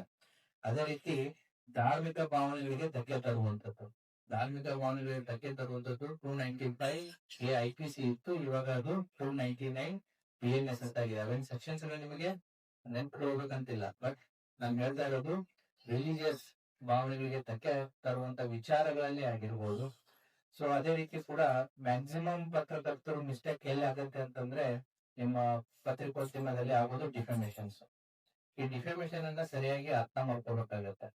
ಡಿಫಾಮೇಶನ್ 2 ರೀತಿ ಇದೆ, ಒಂದು ಸಿವಿಲ್ ಇನ್ ನೇಚರ್, ಒಂದು ಕ್ರಿಮಿನಲ್ ಇನ್ ನೇಚರ್. ಈಗ ಮುಂಚೆ ಅಫೆನ್ಸಸ್ ಗಳಿಗೆ ಹೇಳಿದ್ನಲ್ಲ, ಅದಕ್ಕೆ ಪನಿಷ್ಮೆಂಟ್ ಇದೆ, ಎಷ್ಟು 3 ವರ್ಷದವರೆಗೂ ಪನಿಷ್ಮೆಂಟ್, ಫೈನ್ ಅಥವಾ 2 ಕೂಡ ಇದೆ. ಅದೇ ರೀತಿ ಈ ಕ್ರಿಮಿನಲ್ ಡಿಫಾಮೇಶನ್ ಏನಿದೆ, ಕ್ರಿಮಿನಲ್ ಡಿಫಾಮೇಶನ್ ದಲ್ಲಿ ಅಗೇನ್ ಶಿಕ್ಷೆ ಕೊಡಬೇಕು ಅಂತೇಳಿ ಹೋರಾಟ ಮಾಡೋದಾಗುತ್ತೆ. ಅದೇ ರೀತಿ ಸಿವಿಲ್ ಡಿಫಾಮೇಶನ್ ಆದ್ರೆ ಅದನ್ನ ಪ್ರತಿಷ್ಠೆಗೆ ತಂದಿರುವಂತಹ ಧಕ್ಕೆಗೆ ನಿಮ್ಮಿಂದ ಕಂಪನ್ಸೇಷನ್ ಅನ್ನ ಕ್ಲೇಮ್ ಮಾಡೋದಕ್ಕೂ ಕೂಡ ಅವಕಾಶ ಇದೆ. ಸೊ ಹಾಗಾಗಿ ನೀವು ಬರೆಯುವಂತಹ ಬರಹ ಆಗಿರ್ಬೋದು, ಅಭಿಪ್ರಾಯ ಆಗಿರ್ಬೋದು, ಫ್ಯಾಕ್ಟ್ಸ್ ಗಳ ಮೇಲೆ, ಆಮೇಲೆ ಕೋರ್ಟ್ ಜಜ್ಮೆಂಟ್ ಗಳ ಮೇಲೆ, ಅಥವಾ ಕಾಂಪಿಟೆಂಟ್ ಅಥಾರಿಟಿ ಕೊಡುವಂತಹ ಹೇಳಿಕೆಗಳ ಮೇಲೆ ಇರಬೇಕೇ ಹೊರತು ಅದನ್ನ ಬಿಟ್ಟು ಔಟ್ ಆಫ್ ಸ್ಕೋಪ್ ಇದ್ದಾಗ ಯಾವುದು ಯಾವ ರೀತಿ ಡಿಫಾಮೇಶನ್ ಆಗುತ್ತೆ ಅನ್ನೋದು ಆ ವ್ಯಕ್ತಿಯ ಪ್ರತಿಷ್ಠೆ ಮತ್ತು ಫ್ಯಾಕ್ಟ್ಸ್ ಗಳ ಮೇಲೆ ಡಿಪೆಂಡ್ ಆಗುತ್ತೆ. ಸೊ ಹಾಗಾಗಿ ತಾವು ಯಾವುದೇ ಒಂದು ಸುದ್ದಿ ಪ್ರಸಾರ ಮಾಡ್ತಿರ್ಬೇಕಾದ್ರೆ, ಒಬ್ಬ ಇಂಡಿವಿಜುವಲ್ ಬಗ್ಗೆ, ಪರ್ಟಿಕ್ಯುಲರ್ಲಿ ಒಂದು ಸಂಸ್ಥೆಯ ಬಗ್ಗೆ ಮಾಡ್ತಿರ್ಬೇಕಾದ್ರೆ ನೀವನ್ನೆಲ್ಲ ಗಮನಗಳಲ್ಲಿ ಇಟ್ಕೋಬೇಕಾಗುತ್ತೆ. ನೀವು ಪ್ರಸಾರ ಮಾಡ್ತಾ ಇರುವಂತಹ ವಿಚಾರ ಆ ತರ ವೈಯಕ್ತಿಕ ಪ್ರತಿಷ್ಠೆಗೆ ಸಂಬಂಧಪಟ್ಟದ್ದಿದೆಯಾ ಒಂದೇತು. ಎವನ್ ವೈಯಕ್ತಿಕ ಪ್ರತಿಷ್ಠೆಗೆ ಸಂಬಂಧಪಟ್ಟದ್ದಿತ್ತು ಅಂತಂದ್ರೂ ಕೂಡ ಅದು ಲಾಜಿಕಲ್ ಆಗಿ ಕೋರ್ಟ್ ಜಜ್ಮೆಂಟ್ ಹತ್ರ ಆಗಿರ್ಬೋದು, ಅಥವಾ ಫ್ಯಾಕ್ಟ್ಸ್ ಹತ್ರ ಆಗಿರ್ಬೋದು, ಅಥವಾ ಕಾಂಪಿಟೆಂಟ್ ಅಥಾರಿಟಿ ಹತ್ರ ಏನಾದ್ರು ಹೇಳಿಕೆ ಬಂದಿದೆಯಾ, ಅದನ್ನ ಮಾತ್ರ ನಾವು ಬರೆಯೋದಿಕ್ಕೆ ಅವಕಾಶ ಇರುತ್ತೆ. ಅದನ್ನ ಬಿಟ್ಟು ಏನಾದ್ರು ಔಟ್ ಆಫ್ ಸ್ಕೋಪ್ ಹೋದಾಗ ದಿಸ್ ಡಿಫಾಮೇಶನ್ ಅಟ್ರಾಕ್ಟ್ ಆಗ್ತಾ ಇರುತ್ತೆ. ಹಾಗಾಗಿ ಪರ್ಟಿಕ್ಯುಲರ್ಲಿ ಕೆಲವೊಂದು ಪತ್ರಿಕೆಗಳಲ್ಲಿ ಡಿಫಾಮೇಶನ್ ಇಸ್ ಕಾಮನ್ ಆಗಿಬಿಟ್ಟಿರುತ್ತೆ. ಸೊ ಇದು ಕೂಡ ತಮ್ಮ ಗಮನಕ್ಕೆ ಇರ್ಬೇಕಾಗುತ್ತೆ. ಇದು ಬಿಟ್ರೆ ನೆಕ್ಸ್ಟ್ ಬರುತ್ತೆ ನಮಗೆ ಮೀಡಿಯಾ ಟ್ರಯಲ್ಸ್. ಸೊ ಇದು ಹಲವಾರು ಬಾರಿ ಚರ್ಚೆಗೆ ಬಂದಿದೆ, ಹಲವಾರು ಹೈಕೋರ್ಟ್ ಮತ್ತೆ ಸುಪ್ರೀಂ ಕೋರ್ಟ್ ವಿಚಾರಗಳಲ್ಲಿಯೂ ಕೂಡ ಮಾಧ್ಯಮನೇ ವಿಚಾರಣೆ ಮಾಡೋದಾಗ್ಲಿ ಅಥವಾ ಮಾಧ್ಯಮನೇ ತನಿಖೆ ಮಾಡೋದಾಗ್ಲಿ ಕೆಲವೊಂದಿಷ್ಟು ಘಟನೆಗಳಲ್ಲಿ ಅದು ಸಕ್ಸಸ್ ಆಗಿದೆ, ಕೆಲವೊಂದಿಷ್ಟು ಘಟನೆಗಳಲ್ಲಿ ಫೇಲ್ಯೂರ್ ಆಗಿದೆ. ಬಟ್ ಏನು ಅಂತಂದ್ರೆ ಯಾವಾಗ ಒಬ್ಬ ನ್ಯಾಯಾಲಯ ಒಬ್ಬ ವ್ಯಕ್ತಿಯನ್ನ ದೋಷಿ ಅಂತಂತೇಳಿ ಏನು ಜಡ್ಜ್ಮೆಂಟ್ ಕೊಡೋವರೆಗೂ ಕೂಡ ಅದನ್ನ ದೋಷಿ ಅನ್ನೋದಕ್ಕೆ ಕರೆಯಕ್ಕಾಗಲ್ಲ. ನಿಮ್ದು ಪತ್ರಿಕಾ ಸ್ವಾತಂತ್ರ್ಯ ಹೇಗಿದೆ ಅಲ್ಲ, ಎಲ್ಲಿದೆ ಆರ್ಟಿಕಲ್ 19(1)(a)ದಲ್ಲಿದೆ. ಅದೇ ರೀತಿ ಕೂಡ ಪ್ರತಿಯೊಬ್ಬ ವ್ಯಕ್ತಿಗೂ ಕೂಡ ಆತನ ಬದುಕುವ ಹಕ್ಕಿದೆ, ರೈಟ್ ಟು ಲೈಫ್, ಆರ್ಟಿಕಲ್ 21. ಯಾವಾಗ್ಲೂ ಇಲ್ಲಿ ಕಿತ್ತಾಟ ಇರುತ್ತೆ ಆರ್ಟಿಕಲ್ 19 ಮತ್ತೆ ಆರ್ಟಿಕಲ್ 21 ಮಧ್ಯ. ನನ್ನ ವಾಕ್ ಸ್ವಾತಂತ್ರ್ಯ ಅಂತ ನೀವ್ ಹೇಳ್ತೀರಾ, ನನ್ನ ಅಭಿವ್ಯಕ್ತಿಯ ಸ್ವಾತಂತ್ರ್ಯ ಅಂತ ನೀವ್ ಹೇಳ್ತೀರಾ. ಅಭಿವ್ಯಕ್ತಿ ಕೊಡ್ಬೇಕಾಗತ್ತೆ ಅಂತಂದ್ರೆ ಒಬ್ಬ ಯಾವುದೇ ವ್ಯಕ್ತಿ ಆರೋಪಿಯಾಗಿರ್ಲಿ ಅಥವಾ ಅಕ್ಯೂಸ್ ಆಗಿರ್ಲಿ ಏನೇ ಆಗಿರ್ಲಿ ನಿರಪರಾಧಿ ಎಂದು ಭಾವಿಸಲ್ಪಡುವ ಹಕ್ಕು ಅಥವಾ ನ್ಯಾಯಯುತವಾಗಿ ವಿಚಾರಣೆಯ ಹಕ್ಕು ಪಡ್ಕೊಳ್ಳೋದು ಅವನ ಫಂಡಮೆಂಟಲ್ ರೈಟ್. ಸೊ ಹಾಗಾಗಿ ಇದು ಯಾವಾಗ್ಲೂ ಕಾನ್ಫ್ಲಿಕ್ಟ್ ಇರುತ್ತೆ. ಅದಕ್ಕೆ ನಿಮಗೆ ಕೆಲವು ಸರಿ ಸ್ಟೇ ಸಿಗುತ್ತೆ ನೋಡಿ, ವ್ಯಕ್ತಿಗಳು ಕೋರ್ಟಿಗೆ ಹೋಗ್ತಾರೆ, ಇದನ್ನ ವೈಯಕ್ತಿಕ ಮಾನಹಾನಿ, ಪ್ರತಿಷ್ಠೆ, ಹೌದಾ, ನ್ಯಾಯಯುತವಾದಂತ ಟ್ರಯಲ್ಗೆ ಏನು ಅವಕಾಶ ಕೊಡಲ್ಲ ಅಂತ. ಯಾಕಂದ್ರೆ ಮಾಧ್ಯಮ ಇವತ್ತು ಇಡೀ ಜಗತ್ತನ್ನ ಆವರಿಸಿಕೊಂಡಿದೆ. ಡಿಜಿಟಲ್ ಆಗಿರ್ಬೋದು, ಪ್ರಿಂಟ್ ಆಗಿರ್ಬೋದು, ಸೋಷಿಯಲ್ ಮೀಡಿಯಾ ಆಗಿರ್ಬೋದು. ಯಾಕೆ ಮೀಡಿಯಾ ಟ್ರಯಲ್ಗೆ ಕೆಲವೊಮ್ಮೆ ಕಂಡೀಷನ್ಸ್ಗಳು, ನಿರ್ಬಂಧಗಳು ಅಥವಾ ಅದಕ್ಕೆ ವಿವೇಚನೆ ಬೇಕಾಗುತ್ತೆ ಅಂತಂದ್ರೆ, ಮಾಧ್ಯಮಗಳು ಸಮಾಜದ ಒಂದು ಪರ್ಸೆಪ್ಷನ್ ಅನ್ನ ಕ್ರಿಯೇಟ್ ಮಾಡ್ತಾರೆ. ಮತ್ತೆ ಅದು ಪರ್ಸೆಪ್ಷನ್ ಸಾರ್ವಜನಿಕರಿಗೂ ಆಗುತ್ತೆ, ಆತನ ಫ್ರೆಂಡ್ಸ್ ಸರ್ಕಲ್ಗೂ ಆಗುತ್ತೆ, ಇವನ್ ನ್ಯಾಯಾಲಯದಲ್ಲಿರುವಂತ ವಕೀಲರಾಗಿರ್ಬೋದು, ನ್ಯಾಯಾಧೀಶರಿಗೂ ಆಗಿರ್ಬೋದು, ಅವುಗಾದಂತ ಒಂದು ಪರ್ಸೆಪ್ಷನ್ ಕ್ರಿಯೇಟ್ ಆಗುತ್ತೆ. ಪರ್ಸೆಪ್ಷನ್ ಕ್ರಿಯೇಟ್ ಆದಾಗ ಬಯಾಸ್ ಆಗುತ್ತೆ. So that bias may not give the fair trial ಅನ್ನೋದು. ಅದೇ ರೀತಿ ಕೂಡ ಹಲವಾರು ಸಾರಿ ಕೆಲವೊಂದಿಷ್ಟು ಮೀಡಿಯಾ ಟ್ರಯಲ್ಗಳು ಏನಾಗುತ್ತೆ, ತನಿಖೆಗೂ ಕೂಡ ಅಡ್ಡಿ ಬರ್ತಾ ಇರುತ್ತೆ. ನಾವ್ ಹೇಳ್ತಾ ಇರ್ತೀವಿ, ನೀವು ಪ್ರಶ್ನೆ ಮಾಡ್ತಾ ಇರ್ತೀರಾ, ಎಷ್ಟೋ ಸಾರಿ ನಾವು ಪ್ರೆಸ್ ಬೇಟ್ ಕೊಡ್ಬೇಕಾದ್ರೆ we restrict our self, will not answer. ಯಾಕಂತಂದ್ರೆ ಅದು ತನಿಖೆಗೆ ಅಡ್ಡಿ ಬರುತ್ತೆ. ಅಥವಾ ಕೆಲವೊಂದಿಷ್ಟು ಅಂಶಗಳು ವೈಯಕ್ತಿಕ ಪ್ರತಿಷ್ಠೆಗೆ ಅಥವಾ ಹೆಣ್ಣು ಮಕ್ಕಳ ಅಥವಾ ಮಕ್ಕಳ ಮಹಿಳೆಯರ ಪ್ರತಿಷ್ಠೆಗೆ, ಅವರ ರೈಟ್ ಟು ಲೈಫ್, ಇದಕ್ಕೆ ಅಡ್ಡಿ ಬರುತ್ತೆ ಅಂತೇಳಿ ಕೆಲವೊಂದಿಷ್ಟು ವಿಚಾರಗಳನ್ನ ನಾವು ಹೇಳೋದನ್ನೆಲ್ಲ ಮಾಡೋಕ್ಕೂ ಹೋಗಲ್ಲ. ಸೊ ಅಲ್ಲಿ ಕೆಲವಷ್ಟು ಪ್ರಶ್ನೆಗಳು ಬರ್ತಾ ಇರ್ತವೆ. ಆ ವಿಚಾರಗಳು ಬಂದಾಗ ಇವಾಗ ಸ್ಟಿಕ್ ಟು ದ ಏನು ಕಾಂಪಿಟೇಟಿವ್ ಚರ್ಚೆ ಏನಿರುತ್ತೆ ಆ ಕನ್ಸಿಗೆ ಮಾತ್ರ ಸ್ಟಿಕ್ ಆನ್ ಆಗಬೇಕಾಗುತ್ತೆ. ಅದೇ ರೀತಿ ನೀವು ಜೆಸಿಕಾ ಲಾಲ್ ಮರ್ಡರ್ ಕೇಸ್ ಯಾರಾದ್ರೂ ಕೇಳಿದ್ರೆ ದಿಲ್ಲಿಯಲ್ಲಿ ಆಗಿದ್ದು, ಬಟ್ ಅದು ಮೀಡಿಯಾ ಟ್ರಯಲ್ ಅಂತಾನೆ ಸಕ್ಸಸ್ ಆಯ್ತು. ಬೇರೆ ಇನ್ನೊಂದಾಯ್ತು ನೋಯ್ಡಾದಲ್ಲಿ, ಯಾರು ಹೇಳಿ, ಐಡ್ಲಿ ತಲ್ವಾರ್, ಅವ್ರು ನಮ್ ಕೇಳಿದ್ರೆ ಅನ್ಸುತ್ತೆ. ಬಟ್ ಅದೇನಾಯ್ತು, ಹೈಕೋರ್ಟ್ ಅಲ್ಲಿ ಅಕ್ವೈಟ್ ಆಯ್ತು. ಬಟ್ ಮೀಡಿಯಾ ಎಲ್ಲ ಏನ್ ಮಾಡ್ತು, ಅವ್ರ ತಂದೆ ತಾಯಿನೇ ಆರೋಪಿಗಳು ಅಥವಾ ಅವ್ನ ಎಪ್ಪಾದ್ರು ಒಂದು ಕೆಲ್ಸಕ್ಕಿದ್ನಲ್ಲ ಅವ್ನ ಆರೋಪಿ ಅಂತ ಹೇಳಿ. ಬಟ್ ಮೀಡಿಯಾ ಟ್ರಯಲ್ ಕನ್ಕ್ಲೂಡೆಡ್ ಅಂತ ಯಾರಾಯ್ತು. ಬಟ್ ಕೋರ್ಟ್ ಅಲ್ಟಿಮೇಟ್ಲಿ ಟ್ರಯಲ್ ಆಗಿ ಏನಾಯ್ತು, ಅದು ಅಕ್ವೈಟ್ ಆಯ್ತು. ಇತ್ತೀಚೆಗೆ ಆಯ್ತಲ್ಲ ಸುಶಾಂತ್ ಸಿಂಗ್ ರಜಪೂತ್ ಕೇಸ್, ಮುಂಬೈದಲ್ಲಿ ಸುಸೈಡ್ ಮಾಡ್ಕೊಂಡಿದ್ರು. ಸಿಬಿಐ ಏನಾಯ್ತು, ಅದು ಸುಸೈಡ್ ಕೇಸ್ ಅಂತಾನೆ ಆಯ್ತು. ಬಟ್ ಮೀಡಿಯಾ ಟ್ರಯಲ್ ಏನಾಯ್ತು. So it went in a different direction. ಹಾಗಾಗಿ ಈ ಮೀಡಿಯಾ ಟ್ರಯಲ್ ಬಗ್ಗೆನೂ ಕೂಡ, ಸೊ ಅಂದ್ರೆ ಮೀಡಿಯಾ ತನಿಖೆ ಅಂತಾನು ಕರಿಬಹುದು ಅಥವಾ ಮೀಡಿಯಾ ವಿಚಾರಣೆ ಅಂತಾನು ಕರಿಬಹುದು. ನಮ್ಮ ಮುಂದೆ ಇವೆಲ್ಲ ಸಾಕಷ್ಟು ಉದಾಹರಣೆಗಳಿವೆ. ನಾವೇನು ಅಂತಂದ್ರೆ ಇದರಿಂದ ಕಲಿಯೋದಿರುತ್ತೆ. ಸೊ ಹಾಗಾಗಿ ಮೀಡಿಯಾ ಟ್ರಯಲ್ ಕೂಡ ನಾವು ಗಮನದಲ್ಲಿ ಇಟ್ಕೋಬೇಕಾಗತ್ತೆ. ಅದೇ ರೀತಿ ಇಂಪಾರ್ಟೆಂಟ್ ಆಸ್ಪೆಕ್ಟ್, ಮಹಿಳೆ ಮತ್ತು ಮಕ್ಕಳಿಗೆ ಸಂಬಂಧಪಟ್ಟಂತ ವಿಚಾರಗಳು ಬಂದಾಗ ನಾನು ಎಷ್ಟೋ ಸಾರಿ ನನ್ನ ಮಾಧ್ಯಮ ಫ್ರೆಂಡ್ಸಿಗೆ ಹೇಳಿರ್ತೀನಿ, 10 ಅಲ್ಲ 20 ಸಾರಿ ಯೋಚನೆ ಮಾಡಿ ಏನ್ ಬರಿಬೇಕು, ಹೇಗ್ ಬರಿಬೇಕು, ಯಾವ ರೀತಿ ಬರಿಬೇಕು ಅಂತ ಹೇಳಿ.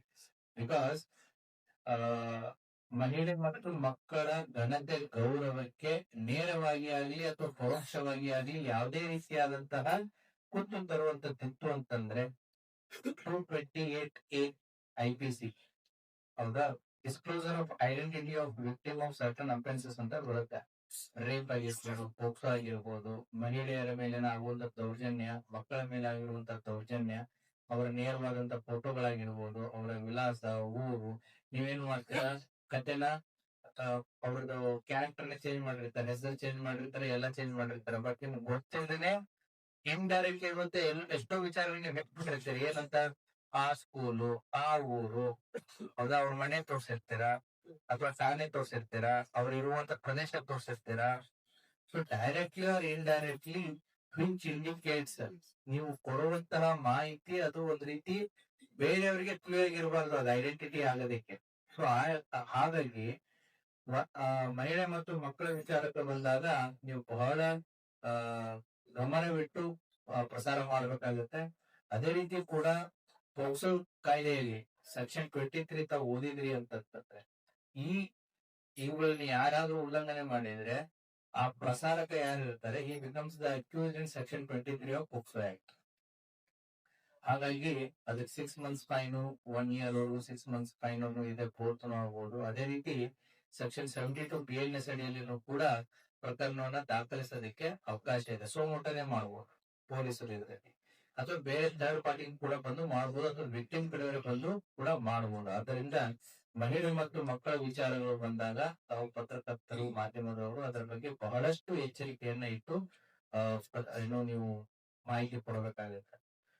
ನೆಕ್ಸ್ಟ್ ಬರುತ್ತೆ ಇನ್ನೊಂದು ಇಂಪಾರ್ಟೆಂಟ್ ಆಸ್ಪೆಕ್ಟ್, ಜನರ ಖಾಸಗಿತನ ಮತ್ತು IT ಆಕ್ಟ್ 2000 ಬಗ್ಗೆ. ಸೊ ಪ್ರೈವಸಿ ಅನ್ನೋದಿದೆ ಅಲ್ಲ, it is again A fundamental right. So ನಿಮ್ದೇನ್ ಫಂಡಮೆಂಟಲ್ ರೈಟ್ ಇದೆ, ಅದೇ ರೀತಿ ಪ್ರತಿಯೊಬ್ಬ ವ್ಯಕ್ತಿಗೂ ಕೂಡ ಫಂಡಮೆಂಟಲ್ ರೈಟ್ಸ್ ಇದೆ. Privacy is again A fundamental right. ಈಗ ನಾವು ಬ್ರೇಕಿಂಗ್ ನ್ಯೂಸ್ ಅಂತ ನೋಡ್ತಾ ಇದ್ದೀವಿ, ಅಥವಾ TRPಗೋಸ್ಕರ ನಾವು ತೋರಿಸ್ತಾ ಇರ್ತೀವಿ ಏನು ಆ ಅಧಿಕಾರಿಯ ಕಾವ್ಯ ರಾಜಕಾರಣಿಯ ಕಾಮಕಾಂಡ ಹಾಗೆ ಹೀಗೆ ಅಂತಂದೆ. ಸೊ ಬಟ್ ಅದು ಏನಂತಂದ್ರೆ ಆ ಅದು ಕೂಡ ನಿಮಗೆ ರಿಸ್ಟ್ರಿಕ್ಷನ್ಸ್ ಗಳನ್ನ ತರುತ್ತೆ. ಯಾಕಂದ್ರೆ IT ಆಕ್ಟ್ ಸೆಕ್ಷನ್ 67 ಮತ್ತೆ 67A ನಲ್ಲಿ ಅಂದ್ರೆ ಅಶ್ಲೀಲ ಮಾಹಿತಿಗಳನ್ನ ವಿದ್ಯುನ್ಮಾನ ರೂಪದಲ್ಲಿ ಪ್ರಕಟಿಸಿದರೆ ಅಥವಾ ರವಾನಿಸಿದರೆ, ಅದೇ ರೀತಿ ಪ್ರಸಾರ ಮಾಡಿದ ಸುದ್ದಿಯಲ್ಲಿ ಲೈಂಗಿಕ ಕ್ರಿಯೆ ಚಟುವಟಿಕೆಗಳು ಕಂಡು ಬಂದರೆ ಅಂತಂತ ಹೇಳಿ. ಸೊ ಹಾಗಾಗಿ ಈ ವಿಚಾರಗಳಲ್ಲಿಯೂ ಕೂಡ ತಾವು ಎಚ್ಚರಿಕೆಯಿಂದ ಏನೋ ಪ್ರಸಾರಗಳನ್ನ ಮಾಡಬೇಕಾಗುತ್ತೆ. ಸೊ ಈಗಾಗಲೇ ಇದರ ಬಗ್ಗೆ ಕೆಲವೊಂದು ಜನರಿಗೆ ಗೊತ್ತಿದೆ, ಆದ್ರೂ ಕೂಡ ಕೆಲವೊಂದ್ ಕಡೆ ವೈಲೇಷನ್ಸ್ ಗಳು ಆಗ್ತಾ ಇರುತ್ತೆ. ಸೊ ಹಾಗಾಗಿ ಇದ್ರ ಬಗ್ಗೆನೂ ಕೂಡ ಗಮನದಲ್ಲಿ ಇರಬೇಕಾಗುತ್ತೆ. ಇನ್ನೊಂದು ಇಂಪಾರ್ಟೆಂಟ್ ಆಸ್ಪೆಕ್ಟ್ ಮಾಧ್ಯಮ ಮತ್ತೆ ಜಾಹೀರಾತು. ಈ ಜಾಹೀರಾತುಗಳನ್ನ ಕೊಡ್ಬೇಕಾದ್ರೆ ಬಹಳ ಎಚ್ಚರಿಕೆಯಿಂದ ಕೊಡ್ಬೇಕಾಗತ್ತೆ. ಈಗೇನ್ ಮಾಡ್ತಾ ಇದ್ರೆ, ಒಂದು ಜಾಹೀರಾತಲ್ಲಿ ನೀವು ಪ್ರಿಂಟ್ ಮಾಡಿಸೋದು ಒಂದಿರುತ್ತೆ, ಇನ್ನೊಂದು ಈ ಜಾಹೀರಾತು ನಿಮ್ಮ ಪೇಪರ್ಸ್ ನ್ಯೂಸ್ ಪೇಪರ್ಸ್ ಗಳಲ್ಲಿ ಪ್ರೈವೇಟ್ ಜನ ಕೊಡುವಂತ ಪ್ಯಾಂಪ್ಲೆಟ್ ಗಳನ್ನ ಹಾಕ್ತಾರೆ, ಅದು ಕೂಡ ಮೋಸ್ಟ್ ಡೇಂಜರ್. ಹೌದಾ? ಅದರಲ್ಲಿ you are not verifying. Print ಅಂತೂ ಬಿಡಿ, ದೇ ಆರ್ ರೆಸ್ಪಾನ್ಸಿಬಲ್ ಆಗಿಬಿಟ್ಟಿದ್ದಾರೆ, ಯಾಕಂದ್ರೆ ಅದು ಆನ್ ರೆಕಾರ್ಡ್ ಸಿಗ್ಬಿಡುತ್ತೆ. ಹೌದಾ? ಎಂತಿಂತ ವಿಚಾರಗಳು ಬರ್ತವೆ ಅದ್ರಾಗೆ. ಉದಾಹರಣೆಗೆ ಮುಂಚೆ ಅಡ್ವರ್ಟೈಸ್ಮೆಂಟ್ ಕೊಡ್ತಿದ್ವು, ಈಗೆಲ್ಲ ಕಾನೂನಿನ ಅರಿವು ಬಂದ್ಬಿಟ್ಟು ಈಗ ಕಡಿಮೆ ಆಗಿದೆ. ಗುಣಪಡಿಸಲಾದಂತ ರೋಗಗಳಿಗೆ ಇಂತಿಂತ ಔಷಧಿ ಕೊಡ್ತೀವಿ. ಆಮೇಲೆ ಏನು ದೇಹದ ಅಂಗಾಂಗಗಳ ಮಾರಾಟಗಳ ಬಗ್ಗೆ ಆಗಿರ್ಬೋದು, ವೃತ್ತಿಪರವಾದ ಕಂಟೆಂಟು, ಗ್ರಾಹಕರಿಗೆ ಆಕರ್ಷಿಸಲು ನೀಡುವಂತ ಆಕರ್ಷಕ ಜಾಹೀರಾತುಗಳು, ಜೂಜಾಟದ ಮಾಹಿತಿ ಆಗಿರ್ಬೋದು, ಜಾಹೀರಾತುಗಳಾಗಿರ್ಬೋದು, ಅಥವಾ ಹಣಕಾಸಿನ ವಿಷಯದ ಬಗ್ಗೆ ಹಲವಾರು ಪ್ಲಾನ್ಸ್ ಗಳು ಬರ್ತವೆ, ಸ್ಕೀಮ್ಸ್ ಗಳು ಬರ್ತವೆ. ಒಂದಿನ ಡಬಲ್ ಮಾರ್ಕ್ಸ್, ಡಬಲ್ ಇದೆ, ಟ್ರಿಬಲ್ ಮಾರ್ಕ್ಸ್, ಟ್ರಿಬಲ್ ಇದೆ, ಫೋರ್ಬಲ್ ಮಾರ್ಕ್ಸ್ ಅಂತ ಹೇಳಿ. ಈಗ ಇರುವಂತ ಪ್ರಿಂಟ್ ಮೀಡಿಯಾದಲ್ಲ ಕಡಿಮೆ ಆಗಿದೆ. ಬಟ್ ಸಮಸ್ಯೆ ಎಲ್ಲಾಗಿದೆ ಅಂತಂದ್ರೆ, ಈ ಹೊರಗಡೆ ಪ್ಯಾಂಪ್ಲೆಟ್ಸ್ ಗಳನ್ನ ಮಾಡಿ ನ್ಯೂಸ್ ಪೇಪರ್ ಹಾಕಿ ಕೊಡ್ತಿರಲ್ಲ, it has taken a new form. ಜನ ನ್ಯೂಸ್ ಪೇಪರ್ಸ್ ಅಂತ ಬಂದಿದೆ ಅಂತಾನೆ ನೋಡ್ತಾರೆ, ಬಟ್ ಕೆಳಗಡೆ ಪೇಪರ್ ಡಿಸ್ಟ್ರಿಬ್ಯೂಟ್ ಮಾಡಲು ಕೂಡ ಇದು ಗಮನಕ್ಕೆ ಇರ್ಬೇಕಾಗುತ್ತೆ. ಅಲ್ಲಿ ರಿಯಲ್ ಎಸ್ಟೇಟ್ ಏನೋ ಬರ್ತವೆ, ಏನೋ ಗೋಲ್ಡ್ ಸ್ಕೀಮ್ ಅಂತ ಬರ್ತವೆ, ಫೈನಾನ್ಷಿಯಲ್ ಸ್ಕೀಮ್ಸ್ ಅಂತ ಬರ್ತವೆ. ಆ ಪೇಪರ್ ಜೊತೆಗೆ ಬರೋದ್ರಿಂದ so unnecessary blames comes on news papers. ಹಾಗಾಗಿ ಅದು ಒಂದು ಕೂಡ ತಮ್ಮ ಗಮನಕ್ಕೆ ಇರ್ಬೇಕಾಗುತ್ತೆ. ನೆಕ್ಸ್ಟ್ ಟಾಪಿಕ್ ಏನು ಅಂತಂದ್ರೆ ಸ್ಟಿಂಗ್ ಆಪರೇಷನ್. ಸೊ ಎಲ್ಲರೂ ಸ್ಟಿಂಗ್ ಆಪರೇಷನ್ ಗಳ ಬಗ್ಗೆ ಇತ್ತೀಚೆಗೆ ಬಹಳ ಕ್ಯೂರಿಯಾಸಿಟಿ ಜಾಸ್ತಿ, ಮತ್ತೆ ಬಹಳಷ್ಟು ಯೂಟ್ಯೂಬರ್ಸ್ ಗಳು ಈ ಸ್ಟಿಂಗ್ ಆಪರೇಷನ್ ಬಗ್ಗೆ ವೆರಿ ವೆರಿ ಮಚ್ ಇಂಟ್ರೆಸ್ಟೆಡ್ ಇದು ಇತ್ತೀಚಿನ ದಿನಗಳಲ್ಲಿ. ಈ ಸ್ಟಿಂಗ್ ಆಪರೇಷನ್ ಗಳ ಬಗ್ಗೆ ನೀವು ತಿಳ್ಕೊಳ್ಳೋದು ಬಹಳ ಇಂಪಾರ್ಟೆಂಟ್. ಏನಿದೆ, ಕಾನೂನಿನಲ್ಲಿ ಎಷ್ಟು ಸತ್ಯ, ಕಾನೂನಿನಲ್ಲಿ ಎಷ್ಟು ಸುಳ್ಳು, ಮತ್ತೆ ಸ್ಟಿಂಗ್ ಆಪರೇಷನ್ ವ್ಯಾಲಿಡಿಟಿ ಏನು, ಸ್ಟಿಂಗ್ ಆಪರೇಷನ್ ಯಾವ ಸಂದರ್ಭಗಳಲ್ಲಿ ಅದು ವ್ಯಾಲಿಡಿಟಿ ಇರುತ್ತೆ, ಯಾವ ಸಂದರ್ಭಗಳಲ್ಲಿ ವ್ಯಾಲಿಡಿಟಿ ಇರಲ್ಲ ಅನ್ನೋದನ್ನ ನೀವು ತಿಳ್ಕೊಬೇಕಾಗುತ್ತೆ. ಇದು ದಿ ಸ್ಟಿಂಗ್ ಅನ್ನುವಂತ ಒಂದು ಮೂವಿ 1973 ಅಲ್ಲಿ ಬಂದಿರುತ್ತೆ. ಅವಾಗ ಸ್ಟಾರ್ಟ್ ಆಗಿದ್ದು ಇದು ಏನೋ the concept of the sting ಅಂತೇಳಿ. ಇದು ಪಾಪ್ಯುಲಾರಿಟಿ ಯಾವಾಗ ಬರುತ್ತೆ ಅಂತಂದ್ರೆ 2005 ಏನು ಪಾರ್ಲಿಮೆಂಟ್ ಇದರಲ್ಲಿ ಏನು ಮೆಂಬರ್ ಆಫ್ ಪಾರ್ಲಿಮೆಂಟ್ಸ್ ತಗೊಂಡು ಪ್ರಶ್ನೆ ಕೇಳೋದಕ್ಕೆ ಅಂತಂದ್ರೆ ಒಂದು ಸ್ಟಿಂಗ್ ಆಪರೇಷನ್ ಆಗುತ್ತೆ 2005. ಅವಾಗಿಂದ sting operations become prominent in India. So ಅವಾಗ ಆ ಕೇಸಲ್ಲಿ ಏನಾಗುತ್ತೆ ಹೇಳ್ತೀನಿ ನಾನು ನಿಮಗೆ.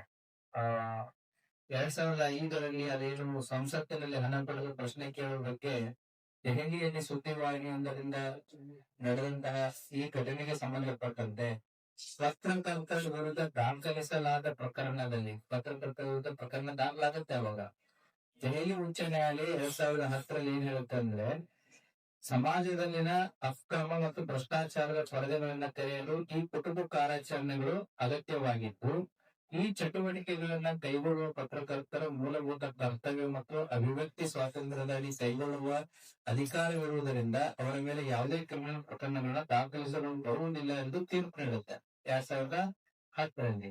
ಬಟ್ ಈ ಪ್ರಕರಣದ ಹಿನ್ನೆಲೆಯಲ್ಲಿ ಪತ್ರಕರ್ತರು ನಿರ್ಭೀತಿಯಿಂದ ಕುಟುಂಬ ಕಾರ್ಯಾಚರಣೆಗೆ ದಾರಿ ಮಾಡಿಕೊಟ್ಟ ನಂತರ ಪ್ರೆಸ್ ಕೌನ್ಸಿಲ್ ಆಫ್ ಇಂಡಿಯಾದ ಏನಾದ್ರು ಗೈಡೆನ್ಸ್ ಇತ್ತು. ಬಟ್ ಇದೇನಾಗುತ್ತೆ, ಉದ್ದೇಶ, ಸಾಮಾಜಿಕ ಉದ್ದೇಶ ಮತ್ತು ಸಾಮಾಜಿಕ ಬದ್ಧತೆ ಮತ್ತು ಪಬ್ಲಿಕ್ ಇಂಟ್ರೆಸ್ಟ್ ಇದರಲ್ಲಿ ಎಷ್ಟು ಇನ್ವಾಲ್ವ್ ಆಗುತ್ತೆ ಅನ್ನೋದು ಬಹಳ ಇಂಪಾರ್ಟೆಂಟ್ ಇರುತ್ತೆ. ಬಟ್ ಇದರಿಂದ ಏನಾಯ್ತು ಅಂತಂದ್ರೆ, ಕೆಲವೊಂದಿಷ್ಟು ಪತ್ರಕರ್ತರು ತಮ್ಮದೇ ರೀತಿಯಲ್ಲಿ ಕುಟುಂಬ ಕಾರ್ಯಾಚರಣೆಗಳನ್ನ ನಡೆಸಲು ಸ್ಟಾರ್ಟ್ ಮಾಡ್ತಾರೆ. ಇದರಿಂದ ನಾಗರಿಕರ ಖಾಸಗಿ ಬದುಕಿಗೂ ಧಕ್ಕೆ ಬರತೊಡಗಿ ಅವರ ಮೂಲಭೂತ ಹಕ್ಕುಗಳ ಉಲ್ಲಂಘನೆ ಪ್ರಾರಂಭವಾಗುತ್ತೆ. ಆದ್ದರಿಂದ ಸರ್ವೋಚ್ಚ ನ್ಯಾಯಾಲಯ ರಜತ್ ಪ್ರಸಾದ್ ವರ್ಸಸ್ ಸಿಬಿಐ ಪ್ರಕರಣ 2014ರಲ್ಲಿ ಇಲ್ಲೊಂದು ಜಡ್ಮೆಂಟ್ ಕೊಡುತ್ತೆ. ಏನು ಅಂದ್ರೆ, ಕೆಲವೊಂದಿಷ್ಟು ಲಾ ಎನ್ಫೋರ್ಸ್ಮೆಂಟ್ ಅಥಾರಿಟಿನ ಟ್ರ್ಯಾಪ್ ಮಾಡೋದಕ್ಕೆ, ವಿಡಿಯೋ ಮಾಡೋದಕ್ಕೆ ಅವಕಾಶ ಇದೆ. ಲೋಕಪಾಲ್ ಆಗಿರ್ಬೋದು, ಲೋಕಾಯುಕ್ತ ಆಗಿರ್ಬೋದು, ಎನ್ಫೋರ್ಸ್ಮೆಂಟ್ ಡೈರೆಕ್ಟರೇಟ್ ಆಗಿರ್ಬೋದು. ಸೊ ಅದರಲ್ಲಿ ಮಾಡಿರುವಂತ ವಿಡಿಯೋ ರೆಕಾರ್ಡಿಂಗ್ಸ್ ಗಳನ್ನ ಪ್ರಶ್ನೆ ಮಾಡೋದಕ್ಕೆ ಕೋರ್ಟ್ ನಲ್ಲಿ ಅವಕಾಶ ಇದೆ. ಆದರೆ ಥರ್ಡ್ ಪಾರ್ಟಿ ಇರುವಂತಹ ಮಾಧ್ಯಮಗಳು ಮಾಡುವಂತಹ ವಿಡಿಯೋಗಳನ್ನ ನ್ಯಾಯಾಲಯದಲ್ಲಿ ಪ್ರಶ್ನೆ ಮಾಡೋದಕ್ಕೆ ಅವಕಾಶಗಳು ಇದೆಯಾ ಅನ್ನುವಂತ ಒಂದು ಪ್ರಶ್ನೆ ಬರುತ್ತೆ. ಹಾಗಾಗಿ ಕಾನೂನು ಜಾರಿ ಮಾಡುವ ಸಂಸ್ಥೆಗಳೇ ನಡೆಸುವ ಕುಟುಂಬ ಕಾರ್ಯಾಚರಣೆಗಳಿಗೆ ಕಾನೂನಿನಡಿ ಇನ್ನೂ ಮಾನ್ಯತೆ ನೀಡುವ ಬಗ್ಗೆ ಜಿಜ್ಞಾಸೆ ಇರುವಾಗ ಪತ್ರಕರ್ತರು ನಡೆಸುವ ಕುಟುಂಬ ಕಾರ್ಯಾಚರಣೆಗೆ ಇರುವ ಬೆಲೆ ಏನು? ಅಧಿಕಾರಿಗಳನ್ನ ಕುಟುಂಬ ಬೆಲೆಗೆ ಬೇಯಿಸಬೇಕೆಂದೇ ಪತ್ರಕರ್ತರು ಅಂದ್ರೆ ಇನ್ ಜನರಲ್ ಹೇಳ್ತಾರೆ ಆಮಿಷ ತೋರಿ ನಂತರ ಅದನ್ನ ಕುಟುಂಬ ಕಾರ್ಯಾಚರಣೆಯ ಭಾಗವೆಂದು ಹೇಳುವುದು ಕಾನೂನುಬದ್ಧವಲ್ಲ. ಈ ರೀತಿಯಲ್ಲಿ ಏನು ಪತ್ರಕರ್ತರು ದೇ ವಿಲ್ ಬಿಕಮ್, ಅಂದ್ರೆ ನೀವು ಅದ ಟ್ರ್ಯಾಪ್ ಅನ್ನೋದು ಒಂದೇ ದಿನದಲ್ಲಿ ಆಗಿರಲ್ಲ. Over A period of time, ಒಂದ್ ವಾರ ಒಂದು ಫ್ರೆಂಡ್ಶಿಪ್ ಆಗಿರುತ್ತೆ, 2ನೇ ವಾರ ಆಫರ್ ಆಗಿರುತ್ತೆ, 3ನೇ ವಾರ ಇನ್ವೈಟ್ ಆಗಿರುತ್ತೆ. ಸೊ ಅಂದ್ರೆ ಇಂಡ್ಯೂಸ್ ಮಾಡಿದ್ರೆ ಯಾರು? ಆಮೇಲೆ ನಾವೇನ್ ಮಾಡ್ತೀವಿ, ಅದನ್ನ ಸುದ್ದಿ ಪ್ರಸಾರ ಮಾಡ್ಬೇಕಾದ್ರೆ ನಮಗೆ ಸೆಲೆಕ್ಟೆಡ್ ಪೋರ್ಷನ್ಸ್ ಗಳನ್ನ ಮಾತ್ರ ನಾವು ಸೆಲೆಕ್ಟ್ ಮಾಡಿ ತೋರಿಸಿರ್ತೀವಿ, ಬಟ್ ಕಂಪ್ಲೀಟ್ ತೋರಿಸಿರಲ್ಲ. ಒಂದು ಎವಿಡೆನ್ಸ್ ಗೆ ಕೋರ್ಟ್ ಅಲ್ಲಿ ವ್ಯಾಲ್ಯೂ ಯಾವಾಗಿರುತ್ತಂತಂದ್ರೆ, ಆ ಒಂದು ಎವಿಡೆನ್ಸ್ ನ ಮೌಲ್ಯ ಕಳ್ಕೊಂಡಿರ್ಬಾರ್ದು. ಅಂದ್ರೆ it should be from 0 to 100 full ಇರಬೇಕು. ನಾವೇನ್ ಮಾಡಿರ್ತೀವಿ, ಓವರ್ ಪೀರಿಯಡ್ ಆಫ್ 20 days ಅವನನ್ನ ಟ್ರ್ಯಾಪ್ ಮಾಡೋದಕ್ಕೆ ಹೋಗಿ ಫ್ರೆಂಡ್ಶಿಪ್ ಬೆಳೆಸಿರ್ತೀವಿ, ಅವನ ನಂಬಿಕೆಯನ್ನ ಬೆಳೆಸಿರ್ತೀವಿ, ಆಮೇಲೆ ಏನೋ ಒಂದು ಕೆಲಸ ಅಂತ ಹೋಗ್ತೀವಿ, ಆಮೇಲೆ ಏನೋ ಒಂದು ಆಫರ್ ಮಾಡ್ತೀವಿ, ಆಮೇಲೆ ಅವನನ್ನ ಇನ್ವೈಟ್ ಮಾಡಿರ್ತೀವಿ. So who are the conspirators? ಯಾರು ಅವನನ್ನ ಆಮಿಷಿಗೆ ಒಳಪಡಿಸಿದ್ರು? ಯಾರು ಅವನನ್ನ ಪ್ರಚೋದನೆಗೆ ಒಳಪಡಿಸಿದ್ರು? ಯಾರು? ಸೊ ಸೆಕ್ಷನ್ 120B ಕಾನ್ಸ್ಪಿರಸಿ ಬಂದ್ಬಿಡುತ್ತೆ. ಸೊ ಹಾಗಾಗಿ ಆಮೇಲೆ ನೀವು ಇದೇನು 24 ಏನೋ ಒಂದು ಫಾಲೋ ಅಪ್ ಮಾಡಿರುತ್ತಲ್ಲ, 20 ದಿನದ್ದು ಕೂಡ ಎವಿಡೆನ್ಸ್ ಕಂಟಿನ್ಯೂಟಿ ಇರ್ಬೇಕಾಗತ್ತೆ. ನಾವೇನ್ ಮಾಡ್ತೀವಿ, ಸೆಲೆಕ್ಟೆಡ್ ನಮ್ಗೆ ಎಷ್ಟಾಗತ್ತೆ ಅಷ್ಟೇನೆ ಎಡಿಟ್ ಮಾಡಿ ಇದನ್ನ ಮಾಡ್ತಾ ಇರ್ತೀವಿ. ಸೊ ಹಾಗಾಗಿ ಆದರೆ ಸಾರ್ವಜನಿಕ ಹಿತಾಸಕ್ತಿಯಿಂದ ಕೈಗೊಂಡಂತ ಕುಟುಂಬ ಕಾರ್ಯಾಚರಣೆಗಳು ಈ ವ್ಯಾಪ್ತಿಗೆ ಬರುವುದಿಲ್ಲವಾದರೂ ನ್ಯಾಯಾಲಯದಲ್ಲಿ ಪತ್ರಕರ್ತ ಯಾರದನ್ನ ಸ್ಟಿಂಗ್ ಆಪರೇಷನ್ ಮಾಡಿರ್ತಾರೆ, they should be able to prove it. So ಅವಾಗ ಅದಕ್ಕೆ ಒಂದು ವ್ಯಾಲ್ಯೂ ಹೋಗಿರುತ್ತೆ. ದೆನ್ ಅದೇ ರೀತಿ ಲಾಸ್ಟ್ ಪೋರ್ಷನ್, ಉದಾಹರಣೆಗೆ ನೀವು ಏನೋ ಒಂದು ತೋರಿಸ್ತೀರಿ, ಇಲ್ಲಿಗಲ್ ಆಕ್ಟಿವಿಟಿ ಎಲ್ಲಿ ಒಂದು ಈ ರೀತಿ ನಡೆದಿದೆ ಅಂತೇಳಿ. It is your fundamental duty to go to the police station and registering FIR. ಬರೀ ನೀವು ಸುದ್ದಿ ಪ್ರಸಾರ ಮಾಡಿ ಬಿಡೋದಲ್ಲ, you are duty bound to give the complaint to the police station, ಅಥವಾ police can give the notice. ಇದ್ರ ಬಗ್ಗೆ ನೀವು ಹಾಕಿದ್ರೆ ಇದಕ್ಕೆ ಸಂಬಂಧಪಟ್ಟಂತ ನಮಗೆ ಮಾಹಿತಿಯನ್ನ ನೀವು ಕೊಡಿ ಅಂತ. ಕೆಲವೊಂದು ಜನ ಏನ್ ಮಾಡ್ತೀವಿ, ಸುದ್ದಿ ಮಾಡಿಸ್ಬಿಟ್ಟು ಬಿಡ್ತೀವಿ. ಅದನ್ನ ಪೊಲೀಸರು ಕೇಳ್ಬೋದು ನಿಮಗೆ, ಅಥವಾ ನೀವೇ ನೇರವಾಗಿ ಹೋಗಿ ಕಂಪ್ಲೇಂಟ್ ಅನ್ನ ಕೊಡ್ಬೋದು. ಬಟ್ ಜಾಸ್ತಿ ಜನ ಯಾರು ಹೋಗಿ ಕೊಡಲ್ಲ, ಎದಕ್ಕೆ ಬೇಕು ಅಂತ, ನಾನು ಸುದ್ದಿ ಪ್ರಕಟ ಮಾಡಿದ್ರೆ ಬಿಟ್ಟೆ ಆಗುತ್ತೆ. ಬಟ್ ಪೊಲೀಸ್ ಲೀಗಲಿ ನಮ್ಗೆ ನೋಟಿಸ್ ಅನ್ನ ಕೊಟ್ಟು ಇದು ಏನು ಅಂತ ಕೇಳೋದಕ್ಕೂ ಕೂಡ ಅವಕಾಶ ಇದೆ. ಅದೇ ರೀತಿ ಏನು ಅಂತಂತಂದ್ರೆ, ನೀವು ಯಾವುದೇ ಒಂದು ಪ್ರಿಂಟ್ ಆಗಿರ್ಬೋದು ಅಥವಾ ಡಿಜಿಟಲ್ ಆಗಿರ್ಬೋದು, ಏನೇ ಸುದ್ದಿಯನ್ನ ಪ್ರಸಾರ ಮಾಡಿದಾಗ police can ask in writing 91 CRPC ಈಗ PNSD ಯಲ್ಲಿ ಅದು ಚೇಂಜ್ ಆಗಿದೆ. ಏನಂತಂದ್ರೆ ಅದಕ್ಕೆ ಸಂಬಂಧಪಟ್ಟಂತಹ ಸಂಪೂರ್ಣ ಮಾಹಿತಿಯನ್ನ ನಮಗೆ ಕೊಡಿ ಅಂತೇಳಿ. It can become part of investigation. So ಹಾಗಾಗಿ ಇಮಿಡಿಯೇಟ್ ಟ್ರಯಲ್ ಮಾಡಿದಾಗ ಅಥವಾ ತನಿಖೆ ನಡೀತಿರ್ಬೇಕಾದ್ರೆ ಅಡ್ವಾನ್ಸ್ ಆಗಿ ಹೋದಾಗ ಪೊಲೀಸ್ ಏನ್ ಮಾಡ್ತಾರೆ, ಮಾಹಿತಿ, ಯಾಕಂತಂದ್ರೆ it becomes A part of the evidence. So ಹಾಗಾಗಿ 91 CRPC ಅಡಿಯಲ್ಲಿನೂ ಕೂಡ ಆ ಮಾಹಿತಿಗಳನ್ನ ಪಡ್ಕೊಳ್ಳೋದಿಕ್ಕೆ ಅವಕಾಶ ಇದೆ. ಸೊ ಹೀಗಾಗಿ ಓವರ್ ಆಲ್ ಕಾನೂನು ಮತ್ತು ಮಾಧ್ಯಮ ಅಂತ ಬಂದಾಗ ನಿಮಗೆ ಸಂವಿಧಾನದ ಅಡಿಯಲ್ಲಿ ಪ್ರೊಟೆಕ್ಷನ್ ಇದೆ. ಅದೇ ರೀತಿ another fundamental right to life ಅದು ಕೂಡ ಇದೆ. IT ಆಕ್ಟ್ ಇದೆ. ಅದೇ ರೀತಿ ಯಾವ ರೀತಿಯಾದ ಸುದ್ದಿಗಳನ್ನ ಪ್ರಸಾರ ಮಾಡಬಹುದು, ಯಾವ ರೀತಿ ಸುದ್ದಿಗಳನ್ನ ಪ್ರಸಾರ ಮಾಡಬೇಕಾದ್ರೆ ಎಚ್ಚರಿಕೆಗಳನ್ನ ವಹಿಸ್ಕೊಳ್ಬಹುದು ಅಂತೇಳಿ ನಾನು ಕೊಟ್ಟಂತ ಸಮಯದಲ್ಲಿ ಸಂಕ್ಷಿಪ್ತವಾಗಿ ಇದನ್ನ ಕವರ್ ಮಾಡ್ಲಿಕ್ಕೆ ಪ್ರಯತ್ನ ಮಾಡಿದ್ದೀನಿ. So there is a book, ಮಾಧ್ಯಮ ಮತ್ತು ಕಾನೂನು ಅಂತೇಳಿ ಆಲ್ರೆಡಿ ನಮ್ಮ ಕನ್ನಡದಲ್ಲಿ ಇದೆ, ಮಾಧ್ಯಮ ಮತ್ತು ಕಾನೂನು ಅಂತೇಳಿ. ಸೊ ಇವುಗಳ ಬಗ್ಗೆ ಅರಿವಿದ್ದಾಗ ಬಹಳ ಅನುಕೂಲ ಆಗುತ್ತೆ. ಯಾಕಂದ್ರೆ ಇವತ್ತಿನ ಗ್ಲೋಬಲೈಸೇಷನ್ ದಲ್ಲಿ ನೀವು ಮಾಡುವಂತ ಒಂದು ಸುದ್ದಿ ಇಲ್ಲಿಂದ ಸೇರಿ ದೇಶದ ಯಾವುದೇ ಅಥವಾ ಜಗತ್ತಿನ ಯಾವುದೇ ಒಂದು ಮೂಲೆಯಲ್ಲೂ ನೋಡಬಹುದು. ಸೊ ಯಾರು ಕೂಡ ಎಲ್ಲಿ ಬೇಕಾದ್ರೂ ಕೂಡ ಅದನ್ನ ಏನು ಅಬ್ಸರ್ವ್ ಮಾಡಬಹುದು, ಅದನ್ನ ಕ್ವಶನ್ ಮಾಡಬಹುದು ಅಥವಾ ಅದನ್ನ ರಿವರ್ಟ್ ಬ್ಯಾಕ್ ಮಾಡಬಹುದು. ಹಾಗಾಗಿ ಇವತ್ತಿನ ದಿನಮಾನಗಳಲ್ಲಿ ಪತ್ರಕರ್ತರಿಗೆ ಕಾನೂನಿನ ಅರಿವು ಅಷ್ಟೇ ಮುಖ್ಯ ಆಗಿರುತ್ತೆ. ಸೊ ಇವತ್ತಿನ ಈ ಕಾರ್ಯಕ್ರಮಕ್ಕೆ ನನ್ನನ್ನ ಕರೆಸಿ ಮಾತನಾಡೋಕೆ ಅವಕಾಶ ಕೊಟ್ಟಂತಹ ಆರ್ಗನೈಸರ್ಸ್ಗೆ ಮತ್ತೆ ವೇದಿಕೆ ಮೇಲೆ ಇರುವಂತಹ ಜಿಲ್ಲಾಧಿಕಾರಿ ಅವರಿಗೆ ಮತ್ತು ಸಿಒ ಅವರಿಗೆ ನಾನು ಮತ್ತೆ ವೇದಿಕೆ ಮುಂಭಾಗದಲ್ಲಿರುವಂತಹ ಎಲ್ಲ ಪತ್ರಕರ್ತರಿಗೂ ಕೂಡ ನಾನು ಧನ್ಯವಾದ ನಾನು ಹೇಳಿ ನಾನು 2 ಮಾತುಗಳನ್ನ ಹೋಗ್ತೇನೆ. Thank you. ರಿಫರ್ ಮಾಡಿದ್ರೆ ಏನಾಯ್ತು ನಾನು ಅದೇ ಹೇಳ್ತಾ ಇದ್ದೀನಿ. Any information directly or indirectly ಆ ವ್ಯಕ್ತಿಯ ಮಾಹಿತಿಯನ್ನ ಇನ್ನೊಬ್ಬ ವ್ಯಕ್ತಿಗೆ ಗೊತ್ತಾಗೋ ರೀತಿ ಇತ್ತು ಅಂತಂದ್ರೆ ಅಗೇನ್ ರಿಸೆಟ್ ಟೈಮ್ ಬ್ಲರ್ ಮಾಡಿ ತೋರಿಸಿದ್ರು ಕೂಡ ನೀವು ಏನ್ ಬ್ಲರ್ ಮಾಡಿದಿರಿ ಮತ್ತೆ ಅದನ್ನ ನಾನು ಹೇಳ್ತಾ ಇದ್ದೀನಿ. ಆ ಸುದ್ದಿ ಯಾವ ರೀತಿ ಪ್ರಸಾರ ಆಯ್ತು ಅದು ಆ ವ್ಯಕ್ತಿಯ ಐಡೆಂಟಿಟಿಯನ್ನ ರಿವೀಲ್ ಮಾಡಕ್ಕೆ ಸಾಧ್ಯ ಆಗೋದು ಇಲ್ಲೋ ಆ ಸುದ್ದಿ ಇರ್ತಾರ ಆಗತ್ತೆ ಅನ್ನೋದಾಯ್ತು ಅಂತಂದ್ರೆ ಅಗೇನ್ the section 228 IPC ಅಂದ್ರೆ 75 BNS ಪ್ಲಸ್ ಇನ್ನೊಂದು ಯಾರಪ್ಪ 23 ಆಫ್ ಪೋಕ್ಸೋ ಆಕ್ಟ್ ಅಟ್ಯಾಕ್ ಆಗಿಬಿಡುತ್ತೆ. ಸರ್, ಈಗ ನೀವು ಹೇಳಿದ್ರಿ ಸುದ್ದಿ ಬಂದ ಮೇಲೆ ಅದನ್ನ ನೋಟಿಸ್ ಮಾಡ್ಬೇಕು ಮತ್ತು FIR ಮಾಡ್ಬೇಕು ಅಂತ. ನಾವು ಬದುಕಿರೋದೇ ಸುದ್ದಿ ಮೂಲಗಳ ಕೊಡಿ ಅಂತ ಯಾರು ಹೇಳಿಲ್ಲ. ಸುದ್ದಿ ಮೂಲಗಳನ್ನ ನೀವು ಪ್ರೊಟೆಕ್ಟ್ ಮಾಡೋದು ನಿಮ್ ಕರ್ತವ್ಯ. ಬಟ್ ನಾವು ಸುದ್ದಿ ಮೂಲ ಕೇಳ್ತಾ ಇಲ್ಲ. ನೀವು ಯಾವ್ದೋ ಒಂದು ಇಲ್ಲಿಗಲ್ ಆಕ್ಟಿವಿಟಿ ತೋರಿಸಿದಾಗ ಹೌದಾ, ಈಗ ನೀವು ಪ್ರಿಂಟ್ ಅಲ್ಲಿ ತೋರಿಸ್ಬೋದು ಅಥವಾ ಡಿಜಿಟಲ್ ಅಲ್ಲಿ ತೋರಿಸಿದಾಗ ಅದನ್ನ ತಾರ್ಕಿಕ ಅಂತ್ಯಕ್ಕೆ ಒಯ್ಯೋದು ಯಾವ ರೀತಿ? ಒಂದು, ನೀವು ಬಂದು ಕಂಪ್ಲೇಂಟ್ ಅನ್ನ ಕೊಡೋದಕ್ಕೆ ಸಾಧ್ಯತೆ ಇದೆ. ಇಲ್ಲ ನೀವು ಕಂಪ್ಲೇಂಟ್ ಕೊಡೋದಿದ್ದಾಗ ಪೊಲೀಸನ್ನ ಕೂಡ ನಿಮ್ಗೆ ನೋಟಿಸ್ ಕೊಟ್ಟು ಕರೆದ್ಬಿಟ್ಟು ಇದು ಏನು ಅಂತ ಕೇಳೋದಕ್ಕೂ ಸಾಧ್ಯತೆ ಇದೆ. ನಾವು ಸುದ್ದಿ ಮೂಲ ಕೇಳ್ತಾನೆ ಇಲ್ಲ ಇದೆ. ಇವನ್ FIR ದಲ್ಲಿನೂ ಕೂಡ ಪೊಲೀಸರಿಗೂ ಕೂಡ ನಮಗ್ ಕೊಟ್ಟಿರುವಂತ ಇನ್ಫಾರ್ಮೆಂಟ್ ಕಾಪಾಡೋದು ಕೂಡ ನಮ್ಮ ಗೌಪ್ಯವಾಗಿ ಕಾಪಾಡೋದು ನಮ್ ಕರ್ತವ್ಯ. ಅದೇ ರೀತಿ ಕೂಡ ನಿಮ್ದು ಕರ್ತವ್ಯ. ಅವ್ರು ಕೇಳುವಂತ ಪ್ರಶ್ನೆ, ಈ ಸಾಕಷ್ಟು ಯೂಟ್ಯೂಬರ್ಸ್ ಆಗಿರ್ಬೋದು ಅಥವಾ ಬ್ಲಾಕ್ ಮೇಲ್ ಮಾಡುವಂತ ಒಂದು ಎಲ್ಲೋ ಜರ್ನಲಿಸಂ ಇದೆ ಅಂತ ನೀವೇನ್ ಹೇಳ್ತಾ ಇದ್ದೀರಿ. ಒಂದು ನೀವು ಅರ್ಥ ಮಾಡ್ಕೊಳ್ಬೇಕು. ಈಗ ನಾನು ಅದನ್ನೇ ಹೇಳಿದೆ, ಅನ್ಯಾಯಕ್ಕೊಳಗಾದವನು ಬಂದು ಕಂಪ್ಲೇಂಟ್ ಕೊಡೋದಕ್ಕೆ ಅವನಿಗೆ ಸಂವಿಧಾನದ ಅಡಿಯಲ್ಲಿ ಕಾನೂನಿನ ಅಡಿಯಲ್ಲಿ ಎಲ್ಲ ಅವಕಾಶ ಇದೆ. ಆದ್ರೆ ಆ ವ್ಯಕ್ತಿ ಬರಲ್ಲ. ಯಾಕೆ? Everyone expect police to act suo motu, but ಕೆಲವೊಂದಿಷ್ಟು ವಿಚಾರಗಳಲ್ಲಿ ನಾವು ಸೋ ಮೋಟೋ ಆಕ್ಟ್ ಮಾಡೋದಕ್ಕೆ ಅವಕಾಶ ಇದೆ. ಈಗ ಹೇಟ್ ಸ್ಪೀಚ್ ಆಗಿರ್ಬೋದು, ಮತ್ತೆ ಧಾರ್ಮಿಕ ಭಾವನೆಗಳಿಗೆ ಧಕ್ಕೆ ಬರುವಂತದ್ದಾಗಿರ್ಬೋದು, ಆಮೇಲೆ 153 295 ಹೇಳಿದ್ನಲ್ಲ ಆ ವಿಚಾರಗಳಲ್ಲಿ ಸುಪ್ರೀಂ ಕೋರ್ಟ್ ಹೇಳುತ್ತೆ police can act suo motu ಅಂತ. ಬಟ್ ಇಲ್ಲಿ ಅನ್ಯಾಯಕ್ಕೊಳಗಾದವನು ಆತನಿಗೆ ಯಾವ ರೀತಿ ಅನ್ಯಾಯ ಆಯ್ತು, ಯಾವ ರೀತಿ ಅವನು ಬ್ಲಾಕ್ ಮೇಲ್ ಮಾಡ್ದ, ಯಾವ ರೀತಿ ಅವನು ಎಕ್ಸ್ಟಾರ್ಷನ್ ಮಾಡ್ದ ಅನ್ನೋದನ್ನ ಅವನು ಬಂದು ಕಂಪ್ಲೇಂಟ್ ಕೊಟ್ಟಾಗ ಮಾತ್ರ ನಾವು ಆಕ್ಷನ್ ತಗೊಳ್ಳೋದಕ್ಕೆ ಅವಕಾಶ ಆಗುತ್ತೆ. ಇನ್ನು ಉಳಿದಿದ್ದು ಡಿಪೆಂಡಿಂಗ್ ಅಪಾನ್ ದಿಸ್ ಕಂಟೆಂಟ್, ನಾನು ಕೆಲವೊಂದಿಷ್ಟು ಕಂಟೆಂಟ್ ಗಳನ್ನ ಹೇಳಿದೆ, ಅದರಲ್ಲಿ ನಾವು ಸೋಮೋಟೋ ತಗೋಬಹುದು. ಎಲ್ಲಾ ವಿಚಾರಗಳಲ್ಲಿ ಸೋಮೋಟೋ ಮಾಡಕ್ ಬರಲ್ಲ.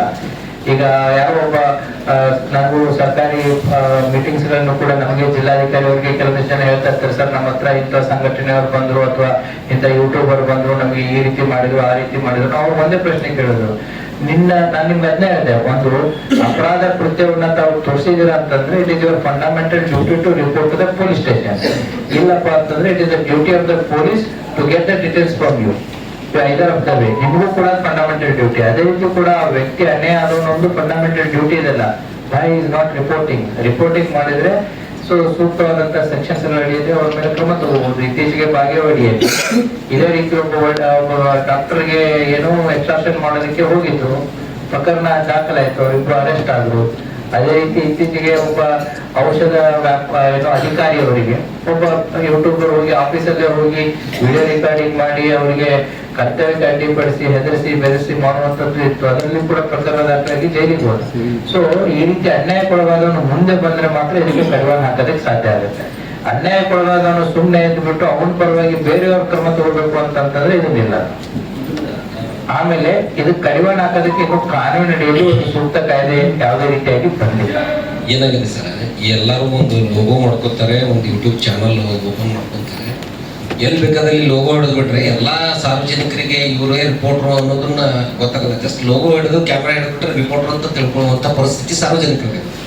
ಹಾಗಾಗಿ ತಮ್ಮ ಇಲಾಖೆಯಿಂದ ತಮ್ಮ ಕಡೆಯಿಂದ ಪರ್ಟಿಕ್ಯುಲರ್ಲಿ ಇವರು ವರದಿಗಾರರು ಅಂತಕ್ಕಂಥದ್ದು ಒಂದು ಏನಾದರೂ ಗುರುತಿನ ಇನ್ಫಾರ್ಮೇಶನ್ ಡಿಪಾರ್ಟ್ಮೆಂಟ್ ಇದೆ, ಇನ್ಫಾರ್ಮೇಶನ್ ಕಮ್ಯುನಿಕೇಶನ್ ಡಿಪಾರ್ಟ್ಮೆಂಟ್ ಇದೆ. They are the competent authority to decide who is genuine and who is not genuine.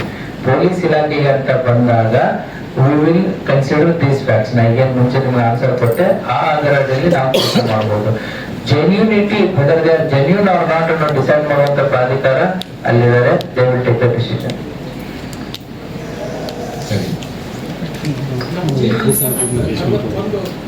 ಮಾಧ್ಯಮ ಮಾನ್ಯತೆ ಪಡೆದ ಪತ್ರಕರ್ತ ಇದ್ದಾರೆ ಸರ್. ಆಮೇಲೆ ಇನ್ನೂ ಒಂದು ಪತ್ರಕರ್ತ ಅಂತಂದ್ರೆ ಕೇವಲ ಬರವಣಿಗೆ ಡಿಜಿಟಲ್ ಅಭಿವ್ಯಕ್ತಿ ಸ್ವಾತಂತ್ರ್ಯ ಇಂಡಿವಿಜುವಲ್ ಇದೆ. ನನ್ನ ಫೇಸ್ಬುಕ್ ಅಕೌಂಟ್ ಇದೆ, ನನ್ನ ಟ್ವಿಟರ್ ಅಕೌಂಟ್ ಇದೆ. ನಾನು ದೇಶದಲ್ಲಿ ಆಗುವುದರ ಬಗ್ಗೆ ನನ್ನ ವಿಚಾರಗಳನ್ನು ನಾನು ಅದರಲ್ಲಿ ಎಕ್ಸ್ಪ್ರೆಸ್ ಮಾಡ್ತೇನೆ, ಹೌದಲ್ವಾ? ಒಬ್ಬ ಸಾಮಾಜಿಕ ಕಾರ್ಯಕರ್ತಪ್ಪ ನಾನು. ಸಾಮಾಜಿಕ ಕಾರ್ಯಕರ್ತನಾಗಿ ಸಮಾಜದಲ್ಲಿರುವಂತ ಘಟನೆಗಳನ್ನ ನಾನು ಬರಿಬಾರ್ದಂತ ಎಲ್ಲಿದೆ. ಅಗೇನ್ ಇಟ್ ಇಸ್ ದ, ನಾನು ಹೇಳಿದ್ನಲ್ಲ ನಿಮಗೆ, article 19 versus article 21 again it is. ಹೌದಾ? ಆರ್ಟಿಕಲ್ 19 ನನ್ನ ವಾಕ್ ಸ್ವಾತಂತ್ರ್ಯ ಅಂತ ಅವನು ಹೇಳ್ತಾನೆ, ಆರ್ಟಿಕಲ್ 21 ಇದು ನನ್ನ ಬದುಕಿನ ಹಕ್ಕು ಅಂತ ಅವನು ಹೇಳ್ತಾನೆ. So it is a conflict of rights. ಅದು ಎಷ್ಟರ ಮಟ್ಟಿಗೆ ಯಾವುದಕ್ಕೆ ಧಕ್ಕೆ ಕೊಡ್ತಾ ಇದೆ ಅನ್ನೋದನ್ನ ಸಂದರ್ಭ ಸನ್ನಿವೇಶ ಎಕ್ಸ್ಪ್ಲೇನ್ ಮಾಡ್ಬೇಕಾಗುತ್ತೆ. ಸರ್, ತಾವು ಹೇಳಿದ್ರೆ ಸಾಮಾಜಿಕ ಜಾಲತಾಣದಾಗ ತಾವು ವರದಿ ಮಾಡ್ಬೋದು ಅವನು ಅಂತೇಳಿ, ಸಾಮಾಜಿಕ ಕಳಕಳಿಯಿಂದ.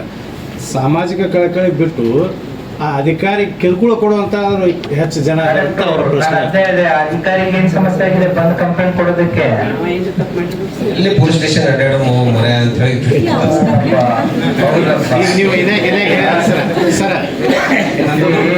ಸರ್ ನಂದು ಬಸವ ಬಗ್ಗೆ ಸಂದರ್ಭ ಸನ್ನಿವೇಶ ಬಂದಾಗ ಪೊಲೀಸರಿಂದ ಏನೂ ನಡೆಯಲ್ಲ ಅವರಿಗೆ.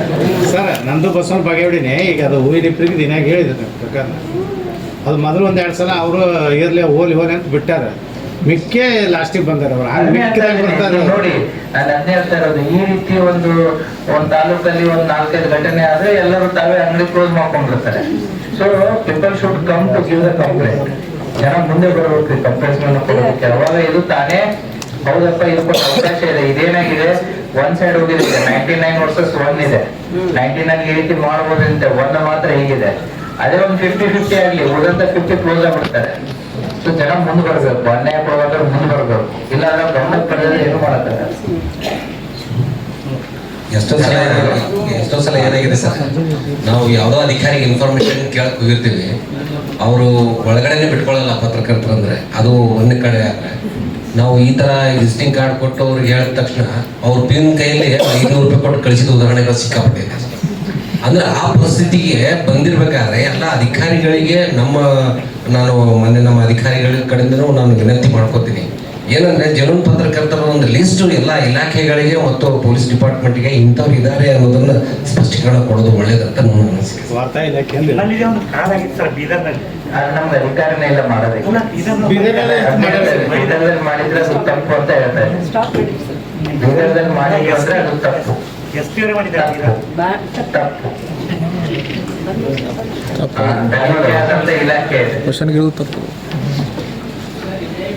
ಸರ್ಕಾರನೇ ಮಾನ್ಯತೆ ಮಾಡಿದ ಅಕ್ರಿಡೇಷನ್ ಕಾರ್ಡ್ ಅಂತ ಕೊಟ್ಟಿರ್ತಾರಲ್ಲ ಈಗ ಅಂತ ಹೇಳಿದ್ರು. ಆದ್ರೆ ಅದು ಕಾರಣ ಅಂದ್ರೆ ಏನಂದ್ರೆ ನಂದು ಒಂದು ಅಭಿಪ್ರಾಯ. ಇವತ್ತು ನಾಳೆ ಯಾವ ಪೇಪರ್ ತೆಗಿತ ಅಂತ ನಾನು ಹೋಗಿ DC ಒಂದು ಅರ್ಜಿ ಕೊಟ್ಟರೆ ಇವತ್ತು ನಾಳೆ ಇಮಿಡಿಯೇಟ್ಲಿ ಪೇಪರ್ ಪಬ್ಲಿಕೇಶನ್ಗೆ ಅಲೋ ಮಾಡ್ಬಿಡ್ತಾರೆ. ಅದಕ್ಕೆ ಜಿಲ್ಲಾಧಿಕಾರಿಗಳು ಇವ ಎಲ್ಲರೇ ಕೆಲಸ ಮಾಡ್ಯಾನ ಹೆಂಗೆ ಅಥವಾ ಏನಾರೆ ಜರ್ನಲಿಸಮ್ ಪಾಸ್ ಆಗ್ಯಾನ ಏನೋ ಅದನ್ನ ಯಾವುದೂ ನೋಡಂಗಿಲ್ಲ. ಅವ್ರಿಗೆ ಏನಾಗಿದೆ, ಮುಂಜಾನೆ ನೀವು 10 ಗಂಟೆಗೆ ಬಂದು 5 ಗಂಟೆ ತನಕ ಕೂತು ಕೆಲಸ ಮಾಡಿ ಹೋಗ್ರೆ ರಗಡೆಗೆ ಒಪ್ಕೋತೀನಿ ನಾನು. ಆದರೆ ಇದು ಯಾವುದೋ ನೋಡೋದಿನ ಬಂದ್ರೆ, ಯಾಕಂದ್ರೆ ನಾನು ಪತ್ರಿಕೆ 1972 ಪ್ರಾರಂಭ ಮಾಡಿ ಅವಾಗ ಎಷ್ಟು ಒಂದು 5-6 ಮಂದಿ ಇದ್ದು, ಈಗ ಒಂದು 50 ಮಂದಿಗೆ ಮ್ಯಾಲಿದ್ದೀವಿ. ಎಷ್ಟೋ ಮಂದಿ ಹೆಣ್ಮಕ್ಳು ಅವಾಗ ಯಾರು ಇದ್ದಿಲ್ಲ, ಈಗ ಒಂದು 10 ಮಂದಿ ಇದ್ದಾರೆ. ಅದಕ್ಕೆ ಅವ್ರು ಹೋಗಿ ಮತ್ತೆ ಹೊಸ ಪೇಪರ್ ಬಂತಂದ್ರೆ ಅವ್ರಿಗೆ ನಡೆಸ್ಬೇಕಲ್ಲ, ಎಲ್ಲಿ ನಡೆಸ್ತಾರೆ? ಅವ್ರು ಯಾಕೆ ಕೇಳ್ತಾರೆ ಆಫೀಸರ್, ಏನಪ್ಪ ನೀವು ದುಡ್ಡು ತಿಂತು ನಾನು ಇಟ್ಕೊಡೋ ಅಂತ. ಅದಕ್ಕೆ ವಾರ್ತಾಧಿಕಾರಿಗಳು, ಜಿಲ್ಲಾಧಿಕಾರಿಗಳು ಮತ್ತು AC 3 ಮಂದಿ ಕೂಡಿ ಯಾರೇ ಅರ್ಜಿ ಬಂದರೂ ಅದು ಸರಿಯಾಗಿ ಪರಿಶೀಲನೆ ಮಾಡಿ ಅದಕ್ಕೆ ಮುಂದಿನ ಕ್ರಮ ತೆಗೋಬೇಕನ್ನೋದು ನಂದು ಮೊದಲನೇ ಒಪಿನಿಯನ್. ಬರ್ರಿ ನಾನು ಇನ್ನೊಂದು ಎರಡನೇದೇನಂದ್ರೆ ಈಗ ಎಸ್ ಪಿ ಅವ್ರು ಏನು ಹೇಳಿದ್ರು ಡಿಫಾರ್ಮೇಟ್ರಿ ಎದುರಿಸ್ಬೇಕಾಗ್ತದ ಅಂತ ಹೇಳಿದ್ರು. ನಾನು 46-47 ವರ್ಷದ ಪೇಪರ್ ನಡೆಸಿ ಒಂದು 20 ಮಂದಿ ನನ್ನ ಮೇಲೆ ಡಿಫಾರ್ಮೇಟ್ರಿ ಹಾಕಿರ್ಬೇಕು. ಇದು ಅನ್ನಂಗಿಲ್ಲ. ಅದು ಅದರೊಳಗೆ ಒಂದರೊಳಗೂ ನನಗೆ ಶಿಕ್ಷೆ ಆಗಿಲ್ಲ. ಆಮೇಲೆ ಈಗ ಎರಡನೇದು ಏನಾಗ್ಯದ, IAS ಅಧಿಕಾರಿಗಳು, IPSಗಳು, KSಗಳು, ಈ ನಿಮ್ಮ ಅಧಿಕಾರಿಗಳು ನಮ್ಮ ತಲೆಯಾಗ ನಾವು ಆಫೀಸರ್ಗಳು ಒಂದೇ ಕೂತ್ಬಿಟ್ಟಿರ್ತದೆ. ಅದಕ್ಕೆ ನಾನು ಸ್ವಂತ ಉದಾಹರಣೆ ಹೇಳ್ತೀನಿ. ಇಲ್ಲೊಬ್ರು MLA ಅವರು ಈ ಮೊದಲನೇ ಸರಿ ಆಚೆ ಮಾಡಿ, ಎರಡನೇ ಸತಿ ಅವರು ಆಚೆ ಮಾಡಿಲ್ಲ. ಅವ್ರ ಮನೆ ಅವರು ಸ್ವತಂತ್ರವಾಗಿ ನಿಂತರು. ಸ್ವತಂತ್ರವಾಗಿ ನಿಂತಾಗ ಅವ್ರು ಪ್ರೆಸ್ ಮೀಟ್ ಮಾಡೋದು ವಾಡಿಕೆ. ಅವಾಗ ಅವರು ನನಗೆ ಎಲ್ಲರಿಗೂ ಹೇಳಿದ್ರು ಕಾಮನ್, ಇಲ್ರಿ ಈ ಸದ್ಯ ನಾನು ಆಯ್ಕೆ ಖಚಿತ ಅಂತ ಹೇಳಿದ್ರು. ನಾವು ಹೇಳಿದ್ವಿ ಹ್ಯಾಂಗೆ ನಿಮ್ಗೆ ಖಚಿತ ಅಂತೀರಿ, ನೀವು ಮನೆಯಲ್ಲಿ ಬಂದಿರಿ. ಅದಕ್ಕೆ ಅವ್ರು ಹೇಳಿದ್ರು ಇಲ್ಲ, ನಾನು ಎಲ್ಲ ಕಡೆ ಹೋಗಿನಿ, ಎಲ್ಲ ತಾಂಡ್ಯದೊಳಗೆ ಹೋಗಿ ನಾ ಶರಗಳು ಒಡ್ಡಾಕತ್ತೀನಿ, ನನಗೆ ಸೀರೆ ಕೊಡಾಕತ್ತಾರೆ, ಕುಕ್ಮ ಕೊಡಾಕತ್ತಾರೆ, ಅದಕ್ಕೆ ನಾನು ಆಯ್ಕೆ ಖಚಿತ ಅನ್ನೋದು. ಅದಕ್ಕೆ ಅದನ್ನು ಬಂದು ನಾನು ಹಿಂಗೆ ಅವ್ರ ಆಯ್ಕೆ ಖಚಿತ ಅಂತಾರ ಅಂತ ಹೇಳಿದೆ. ಅದಕ್ಕೆ ಆವಾಗಿದ್ದ ಒಬ್ಬ SP ಅವರು ಹೆಣ್ಮಕ್ಳು ಇದ್ರು. ಅವ್ರು ಏನು ಮಾಡಿದ್ರು, DPO ನೋಟಿಸ್ ಕೇಳಿದ್ರು. ಅವ್ರು DPO ಏನು ಮಾಡಿದ್ರು, ಅವ್ರಿಗೆ ವಿಚಾರ ಮಾಡಿದ್ರು, ಅವ್ರು ನೀತಿ ಸಂಹಿತೆ ಅವ್ರಿಗೆ ಕೇಸ್ ಹಾಕಬೇಕಾಗಿತ್ತು. ಬಾ ಒಂದು ರಾಜಿ ಮಾಡ್ಕೊಂಡು ನೋಟಿಸ್ ಕೊಟ್ಟಿರ್ತಾರೆ. ಅದು ಮುಂದೆ ಪ್ರೆಸ್ ಕೌನ್ಸಿಲ್ ತನಕ ಹೋಗಿ ಪ್ರೆಸ್ ಕೌನ್ಸಿಲ್ದ ಏನು ಆಗಲಿ ನನಗೆ ಹಂಗೆ ಬಿಟ್ಬಿಟ್ರಿ. ಎರಡನೇ. ಇನ್ನು ಮೂರನೇದು SP ಅವರು ಸ್ವಲ್ಪ ಸಿಟ್ಟು ಬರಬಾರ್ದು. ಯಾಕಂದ್ರೆ ತಾವು ತಮ್ಮನಿಗೆ ಯಾರೋ ಮಾತಾಡಿದ್ರು ತಾವು ಪೊಲೀಸ್ ಭಾಷೆ ಒಳಗೆ ಮಾತಾಡ್ತೀವಿ. ಇದರಲ್ಲಿ ಏನಾಗ್ತದೆ, ನಮ್ಗೆ ಸ್ವಲ್ಪ ತೊಂದರೆ ಆಗ್ತದೆ. ನನ್ನ ಸ್ವಂತ ಉದಾಹರಣೆ, ನಾ ಇಲ್ಲೆಲ್ಲ ಹೇಳಿಕಂದ್ರೆ ನನ್ನ ಸ್ವಂತ ಉದಾಹರಣೆ, ಯಾಕಂದ್ರೆ 46 ವರ್ಷದ ಪೇಪರ್ ತೆಗ್ದಿಲ್ಲ. ಆವಾಗ ಮೊನ್ನೆ ಈ ಒಂದು ಸ್ವಲ್ಪ ದಿವಸ ಕೆಳಗೆ ಒಣೆಗೆ ಎಲ್ಲ ಕಡೆ ತುಳುಗಾಗ್ತಿತ್ತು. ಆಮೇಲೆ ನಾನು ಅವಾಗ ತಮಗೆ ಗಮನಕ್ಕೆ ತಂದೆ, ಸರ್ ಈಗ ಸ್ವಲ್ಪ ಭಾಳ ಒಣೆ ತುಳುಗ ಆಡಕತ್ತಾವ, ಮತ್ತು ತಮ್ಮ ಬೀಟ್ ಕಡಿಮೆ ಆಗ್ಯದ. ಮೊದಲೇಕ ಅವಾಗಿದ್ದಾಗ ಎಲ್ಲ ಬೀಟ್ ಪೊಲೀಸರು ಬರ್ತಿದ್ರು, ಯಾರೂ ಬರೋಂಗಿಲ್ಲ, ಮಂದಿಗೆ ಹಂಚಿಕೊಡ್ದಿಲ್ಲ ಅಂತ ಹೇಳಿ. ತಾವು ಏನು ಉತ್ತರ ಕೊಟ್ರಿ, ನೀವು ಇದು CC ಕ್ಯಾಮ್ರಾ ಹಾಕ್ರಿ ಅದು. ನಾನೇ ಸರ್ CC ಕ್ಯಾಮ್ರಾ ಹಾಕಕ್ಕೆ ಎಲ್ಲರೂ ಶ್ರೀಮಂತರಿಲ್ಲ, ನಮಗೆ ಲಕ್ಷಗಟ್ಟಲೆ ಪಗಾರ ಇಲ್ಲ ಅಂತಂದಾಗ ನಾವೇನು ಉತ್ತರ ಕೊಟ್ಟಿ, 10,000 ರೂಪಾಯಿ 12,000 ರೂಪಾಯಿ CC ಕ್ಯಾಮ್ರಾ ಬರ್ತದೆ, ದೊಡ್ಡಾಗತ್ತೀರಿ ಅಂದ್ರಿ. ಅದಕ್ಕೆ ತಾವು ತಮ್ಮ ಗಮನಕ್ಕೆ ಯಾಕೆ ತರಬೇಕಾಗಿಲ್ಲ, ತಾವು ಪೊಲೀಸ್ ವರಿಷ್ಠಾಧಿಕಾರಿಗಳಿರ್ತೀವಿ, ಮತ್ತು ತಮ್ಮ ಗಮನಕ್ಕೆ ತಂದಾಗೆ ತಾವು PSI ಹೊರಗೆ. ಇನ್ನು ಕೆಲವೊಂದು ಏನಾಗ್ಯದ, ಈಗ 18 ವರ್ಷದ ಹುಡುಗರಿಗೆ ಲೈಸೆನ್ಸ್ ಕೊಡೋಂಗಿಲ್ಲ, 18 ವರ್ಷ ಮ್ಯಾನವ್ರಿಗೆ ಕೊಡ್ತೀವಿ. ಈಗ ನಾವು PUC ಮತ್ತು SSLC ಹುಡುಗರು ಏನಿರ್ತಾವ, ಅವು ಶಾಲೆಗೆ ಹೋಗ್ತಿರ್ತಾವೆ. ಆ ಶಾಲೆಗೆ ಹೋಗ್ತಾರೆ. ಈಗ ನನ್ನ ಮನೆ ಎಲ್ಲ 3 ವರ್ಷ ಇರ್ತದ, ನಾವು ಉಪಯೋಗ ಹೋಗಿ ನಾನು ಹುಡುಗನ ಬೀಳ್ಲಿಕ್ಕೆ ಹೋಗ್ಬೇಕು. ಅದಕ್ಕೆ ಬೇಡ ಅಂತ ಗಾಡಿ ತೊಗೊಂಡಿರ್ತೀನಿ, ನನ್ನ ಗಾಡಿಗೆ ತೊಗೊಂಡು ಓಡ್ತಾನೆ. ಮತ್ತು ಅವ 14 ವಯಸ್ಸು, ಅವ್ನು ಗಾಡಿ ತೊಗೊಂಡು ಹೋಗೋದ್ರೆ ಲೈಸೆನ್ಸ್ ಇರೋಂಗಿಲ್ಲ. ಮತ್ತು ನಿಮ್ಮ ಪೊಲೀಸ್ ಏನು ಮಾಡ್ತಾರೆ, ಮುಂಜಾನೆ 100 ರೂಪಾಯಿ ಅಂತ. ಅದಕ್ಕೆ ನಾವು ಏನು ಮಾಡ್ಬೇಕಾಗ್ತದೆ, ತಮ್ಮ ಗಮನಕ್ಕೆ ತಂದಾಗ ತಾವು ಪೊಲೀಸಿಗೆ ಹೇಳ್ತೀವಿ, ಶಾಲೆ ಹುಡುಗರಿಂದ ಬಿಟ್ಟಿಬಿಡ್ರಪ್ಪ ಅಂತೀವಿ. ಅದಕ್ಕೆ ತಮ್ಮ ಗಮನಕ್ಕೆ ಸ್ವಲ್ಪ ತಂದೀನಿ. ತಾವು ಏನು ಸೂಕ್ಷ್ಮ ಮುಂದಾಲೋಚನೆ ಮಾಡಿ ಏನು ಕ್ರಮ ತಗೋತೀರಿ ಅದು ತಾವು ಧನ್ಯವಾದ. ಧನ್ಯವಾದಗಳು sir, thank you sir. Sir next 2 ವಿಷಯಗಳಿರೋದ್ರಿಂದ ಮುಂದಿನ ವಿಷಯಕ್ಕೆ ಹೋಗುವ. ಸಾಹೇಬರು ತುಂಬಾ ಸರ್ ತಾವೇನಾದ್ರು ರೆಕಮೆಂಡ್ ಕೆಲಸ ಕೊನೆಯದಾಗಿ ಉತ್ತರ ಕೊಡೋದಕ್ಕೆ ಈ ಫೋರಮ್ ಅಲ್ಲ, ಅದಕ್ಕೆ ನಾನು ಥ್ಯಾಂಕ್ ಯು ಸಂಕ್ಷಿಪ್ತವಾಗಿ ಮುಗಿಸಿದ್ದೀನಿ. ಸೊ ಇದಕ್ಕೆ ಸಂಬಂಧಪಟ್ಟದ್ದು ಏನಾದ್ರೂ ಇದ್ದು ಅಧಿಕಾರಿಗಳು ಮತ್ತು ಮಾಧ್ಯಮದವರ ಸಮನ್ವಯದ ಕೊರತೆ ಸಾಕಷ್ಟು ವಿಷಯಗಳು ವಿಷಯಾಂತರ ಆಗ್ತಾ ಇರ್ತವೆ. ಸಾಕಷ್ಟು ವಿಷಯಗಳು ಜಿಲ್ಲಾ ಮಟ್ಟದಲ್ಲಿ ಆಗ್ಬೇಕಾದಂಥದ್ದು, ಆರೋಗ್ಯ ಇಲಾಖೆ ಇರ್ಬೋದು, ಯಾವುದೇ ಇಲಾಖೆ ಇರ್ಬೋದು, ತಮ್ಮ ಇಲಾಖೆ ಇರ್ಬೋದು. ಮಾಧ್ಯಮದವ್ರನ್ನ ಕೆಲವೊಂದು ಜನರನ್ನ ಬೆರಳಿಕೆ ಇದ್ದವ್ರನ್ನ ಕರೀತಾರೆ, ಅವ್ರಿಗಷ್ಟೇ ಇನ್ಫಾರ್ಮೇಶನ್ ಕೊಡ್ತಾರೆ, ಆ ರೀತಿ ಆಗ್ತಾ ಇರ್ತದೆ. ಸೊ ಅದಕ್ಕೋಸ್ಕರ ಸೋಷಿಯಲ್ ಮೀಡಿಯಾ ಪ್ಲಾಟ್ಫಾರ್ಮ್ ಅಂತ ಮಾಡ್ಬಿಟ್ಟು ಅದರಲ್ಲೇ ನಮ್ಮ ಸಾಧನೆ ಮಾಡ್ತಾ ಎಲ್ಲ ಇಲಾಖೆಗಳಿಂದ ಆಗಿದೆ. Answer from my department. Next ವಿಷಯಕ್ಕೆ ಹೋಗುವ, ನಂತರ ಮಾತಾಡುವ. ಇನ್ನ ವಿಷಯಗಳು ತಯಾರಿದ್ದಾರೆ, ನಿತಿನ್ ಇದ್ದಾರೆ, ದೇವ ಇದ್ದಾರೆ. ಆಮೇಲೆ ಲಾಸ್ಟ್ ಒಂದ್ ಉತ್ತರ ಕೊಡೋದು ಬಿಟ್ಟು ನಾನು ನಿಮ್ದಾದಂತ ಪ್ರೆಸ್ ಕೌನ್ಸಿಲ್ ಆಫ್ ಇಂಡಿಯಾ ಇದೆ, ಅದಕ್ಕೆ ರೂಲ್ಸ್ ಅಂಡ್ ರೆಗ್ಯುಲೇಷನ್ಸ್ ಫಾಲೋ ಮಾಡೋದಕ್ಕೆ ಯಾರ್ಯಾರಿಗೆ ನ್ಯೂಸ್ ಪೇಪರ್ ಅಂಡ್ ಮ್ಯಾಗಝಿನ್ಸ್ ಗೆ press council of India has to frame the guidelines. ನೀವೇನ್ ಹೇಳ್ತಾ ಇದ್ದೀರಾ, DC ಮಾಡ್ಬೇಕು, SP ಮಾಡ್ಬೇಕು, ಅಥವಾ ಇನ್ಫಾರ್ಮೇಶನ್ ಕಮಿಷನರ್ ಮಾಡ್ಬೇಕು, ಅಥವಾ CO ಮಾಡ್ಬೇಕು ಅಂತೇಳಿ. ನಿಮ್ಮದೇ ಆದಂತ ಒಂದು ಪ್ರೆಸ್ ಕೌನ್ಸಿಲ್ ಆಫ್ ಇಂಡಿಯಾ ಇದೆ, ಯಾರಿಗೆ ನ್ಯೂಸ್ ಪೇಪರ್ ಗಳಿಗೆ ಮತ್ತೆ ಮ್ಯಾಗಝಿನ್ಸ್ ಗಳಿಗೆ. So you have to get your guidelines framed at press council of India. ಇನ್ನೊಂದು TV ನ್ಯೂಸ್ ಚಾನೆಲ್ಸ್ ಗಳಿಗೆ ಏನಿದೆ, NBDSA ಅಂತ ಇದೆ, ನ್ಯೂಸ್ ಬ್ರಾಡ್ಕಾಸ್ಟಿಂಗ್ ಮತ್ತೆ ಡಿಜಿಟಲ್ ಸ್ಟ್ಯಾಂಡರ್ಡ್ಸ್ ಅಥಾರಿಟಿ ಅಂತ ಹೇಳಿ. ಅದೇ ರೀತಿ ಡಿಜಿಟಲ್ ನ್ಯೂಸ್ ಪೋರ್ಟಲ್ OTT ಸಾಮಾಜಿಕ ಜಾಲತಾಣಗಳೇನಿದೆಯಲ್ಲ ಗ್ರೀವೆನ್ಸ್ ಆಫೀಸರ್ಸ್ ಅಂತ ಇದ್ದಾರೆ. ಹಾಗಾಗಿ ಕ್ರಿಮಿನಲ್ ಅಪರಾಧ ಬಂದಾಗ ಪೊಲೀಸರು ಇದ್ದಾರೆ. ಸೊ ಪ್ರತಿಯೊಂದಕ್ಕೂ ಕೂಡ ನಿಮ್ದು ಗ್ರೀವಿಯನ್ಸ್ ಹೇಳೋದಕ್ಕೆ ನಿಮ್ಮದೇ ಆದಂತ ಒಂದು ಪ್ಲಾಟ್ಫಾರ್ಮ್ಸ್ ಇದೆ. ನಿಮ್ಗೆ ಫೇಸ್ ಆಗ್ತಾ ಇರೋ ಸಮಸ್ಯೆಗಳಿಗೆ ನೀವು ಫೇಸ್ ಆಗ್ತಾ ಇರೋ ಸಮಸ್ಯೆಗಳನ್ನ ನಮ್ಮ ಜಿಲ್ಲಾಧಿಕಾರಿಗಳಿಗೆ ಅಥವಾ ಜಿಲ್ಲಾ SP ಅವರಿಗೆ ನೀವು ಗಮನಕ್ಕೆ ತರ್ತಾ ಇದ್ದೀರಲ್ಲ, you have your grievance platform ಇದೆ. ಅಲ್ಲಿ ಆ ವಿಚಾರಗಳು ಅಲ್ಲಿ ಚರ್ಚೆಯಾಗಿ ಅಲ್ಲಿ ಚರ್ಚೆಯಿಂದ ಹೊರಗಡೆ ಬರಬೇಕು. ಯಾಕಂತಂದ್ರೆ it's A policy decision. So ಹಾಗಾಗಿ ಅವುಗಳನ್ನ ನಿಮ್ಮ ಸಂಬಂಧಪಟ್ಟಂತಹ ಹೈಯರ್ ಅಪ್ಸ್ ನಿಮ್ಮ ಸಂಸ್ಥೆಗಳಲ್ಲಿ ಅದು ಡಿಸ್ಕಷನ್ ಆಯ್ತು ಅಂತಂದ್ರೆ we have some solutions for it. Thank you sir. ಇವಾಗ ದೀಪಕ್ ಅವ್ರು ಹೇಳ್ದಂಗೆ ನಿಮ್ ಡಿಪಾರ್ಟ್ಮೆಂಟ್ ಅವರು ಕೇವಲ 4 ಜನಕ್ಕೆ ಮಾತ್ರ ಹೇಳ್ತಾರೆ ಅನ್ನೋ ಪ್ರಶ್ನೆಗೆ ಮಾತ್ರ ಇದೊಂದು ಕ್ಲಾರಿಫಿಕೇಶನ್. 4 ಜನಕ್ಕೆ ನೀವು ಹೇಳ್ತಿರೋ, ಈಗ ಉದಾಹರಣೆ ನಾನು ಜಳಗಿಗೆ ಮೊನ್ನೆ ಬಂದಾಗ 4 ಜನ ಬಂದ್ರಿ ಬೈಕ್ ತೊಗೊಳಕ್ಕೆ ಅಂತ. ಯಾಕಂದ್ರೆ ಮರ್ಡರ್ ಇತ್ತು, ಎಲ್ಲರೂ ಬರ್ಬೇಕಾಗಿತ್ತು. ಸುದ್ದಿ ಬೇಕಾದ್ರೆ ಬರ್ತಾರೆ ಸರ್, ಆದ್ರೆ ಬರದೇ ಇದ್ರೆ ಏನ್ ಮಾಡಕ್ಕಾಗಲ್ಲ. ನೀವು ಎಲ್ಲರನ್ನ ಕರ್ಕೊಂಡು ಪ್ರತಿ ಸಾರಿ ವ್ಯಾನ್ ಅಲ್ಲಿ IGP ಸರ್ ಬಂದಾಗ ವ್ಯಾನ್ ಅಲ್ಲಿ ಕರ್ಕೊಂಡು ಹೋಗ್ತಾ ಇದ್ರು. ಆ ರೀತಿ ಕರ್ಕೊಂಡು ಹೋಗಿ ಅನ್ನೋ ಸಿದ್ಧಾಂತ ಇರ್ಬೋದಾ ಅಂತ ಮೋಸ್ಟ್ಲಿ ನನಗೆ ಅನ್ಸ್ತಾರೆ. ಈಗ ಪೊಲೀಸ್ ಪಾಯಿಂಟ್ ಆಫ್ ವ್ಯೂ ಮಾಹಿತಿಗಳನ್ನ ನಾವು ಗ್ರೂಪ್ ಅಲ್ಲಿ ಹಾಕ್ಬಿಡ್ತೇವೆ. ಗ್ರೂಪ್ ಅಲ್ಲಿ ಎಷ್ಟು ಜನ ಇದಾರೆ ಎಲ್ಲರಿಗೂ ಕೂಡ ಎಟ್ ಎ ಟೈಮ್ ಬರುತ್ತೆ. ಸೊ FIR ಆಗಿರ್ಬೋದು, ವಿಡಿಯೋ ಕಂಟೆಂಟ್ ಆಗಿರ್ಬೋದು, ಅಥವಾ ಎನಿ ಅಪ್ಡೇಟ್ ಇರ್ಬೋದು. So there is no selection and the special treatment. Sir last question sir. ನಾವು ನಿರಂತರವಾಗಿ ನೇರ ಪ್ರಸಾರದಲ್ಲಿ ಇರ್ತೀವಿ ಕೆಲವು ಸಂದರ್ಭದಲ್ಲಿ. ಈಗ ಯಾವ್ದೋ ಒಂದು ಪತ್ರಿಕಾಗೋಷ್ಠಿ ಕರೀತಾರೆ, ನಾವು ಅದನ್ನ ನೇರ ಪ್ರಸಾರ ಕೊಟ್ಟಿರ್ತೀವಿ ಸರ್. ಆ ಸಂದರ್ಭದಲ್ಲಿ ಅವರು ಅವಹೇಳನಕಾರಿಯಾಗಿ ಯಾರಿಗಾದ್ರೂ ಮಾತಾಡ್ತಾರೆ, ಅದನ್ನ ನಾವು ಕಂಟೆಂಟ್ ಕಟ್ ಮಾಡಕ್ ಆಗಲ್ಲ ಲೈವ್ ಅಲ್ಲಿ ಇರೋದ್ರಿಂದ. ಅದು ನಮ್ಮ ಮೇಲೆ ಡಿಫಾಮೇಷನ್ ಆಗ್ತದೋ ಅಥವಾ ಏನಾಗ್ತದೆ? Yes, you have equal responsible. ಅಲ್ಲ, ನೀವು ಡಿಫಾಮೇಷನ್ ನೀವು ಕಾರಣ ಆಗಿರಲ್ಲ, ಮಾತಾಡೋದ್ ಕಾರಣ ಆಗಿರ್ತಾರೆ. But that information can be sought from you.